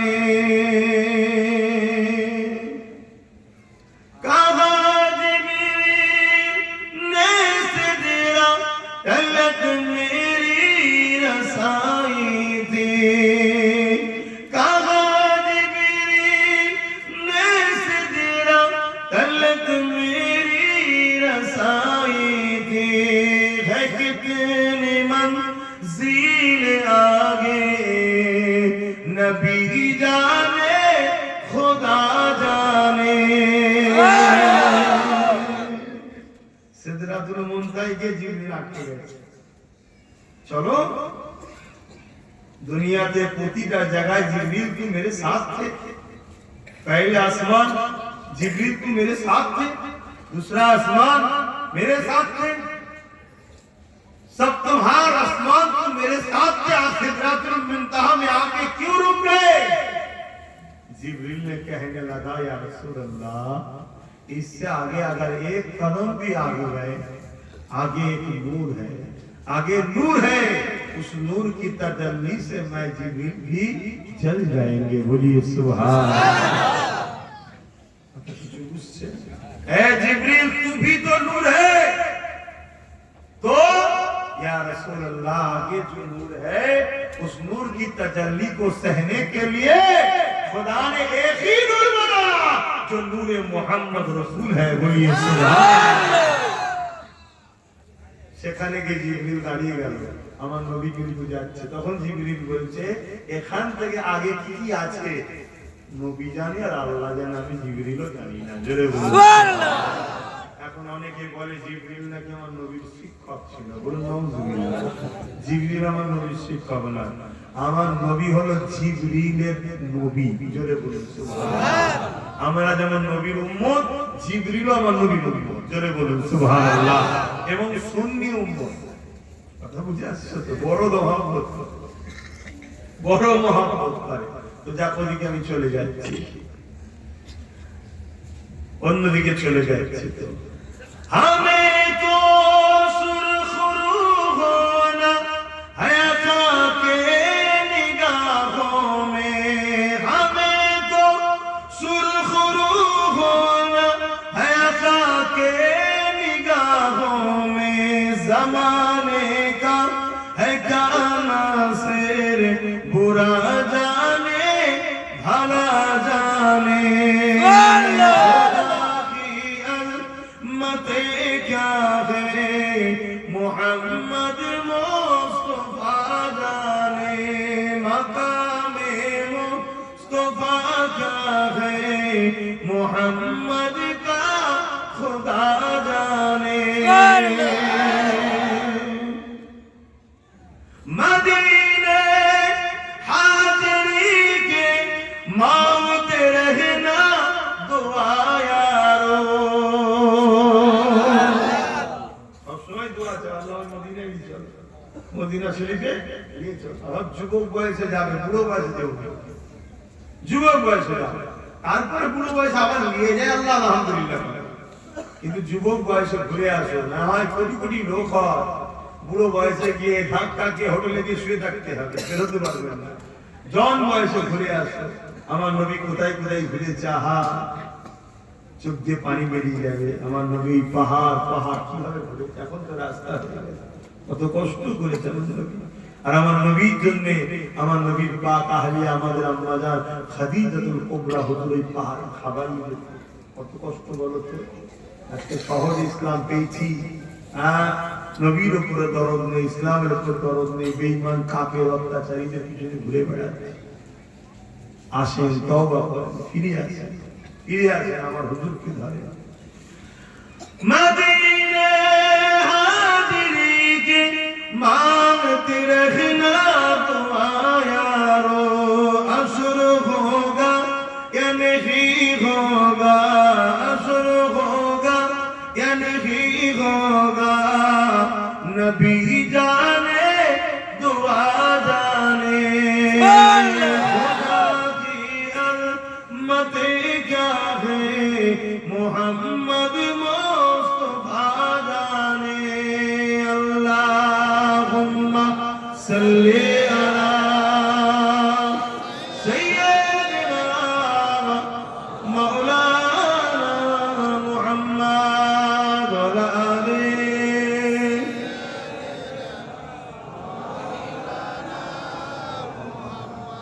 আমার আব্বাজানেরা, ভাইরা, মায়েরা, বোনেরা, আমার পৃথিবী জুড়ে ষড়যন্ত্র চলছে আমাদেরকে মিটিয়ে দিবার, আমার পৃথিবী জুড়ে। আর তারা এই ষড়যন্ত্র করতে গিয়ে বারবার বারবার এই নাটক নতুন নয়, এর আগেও ষড়যন্ত্র হয়েছিল। চিঙ্গিস খান করেছে, হালাকু খান করেছে, যুগে যুগে এইভাবে অত্যাচার হয়ে আসছে। আমার দেশে হতভাগা আকবর ছিল, কোরআনের বিরুদ্ধে আমাদেরকে নিয়ে যাওয়ার জন্য দ্বীনে ইলাহি নামে কিতাব বার করেছিল।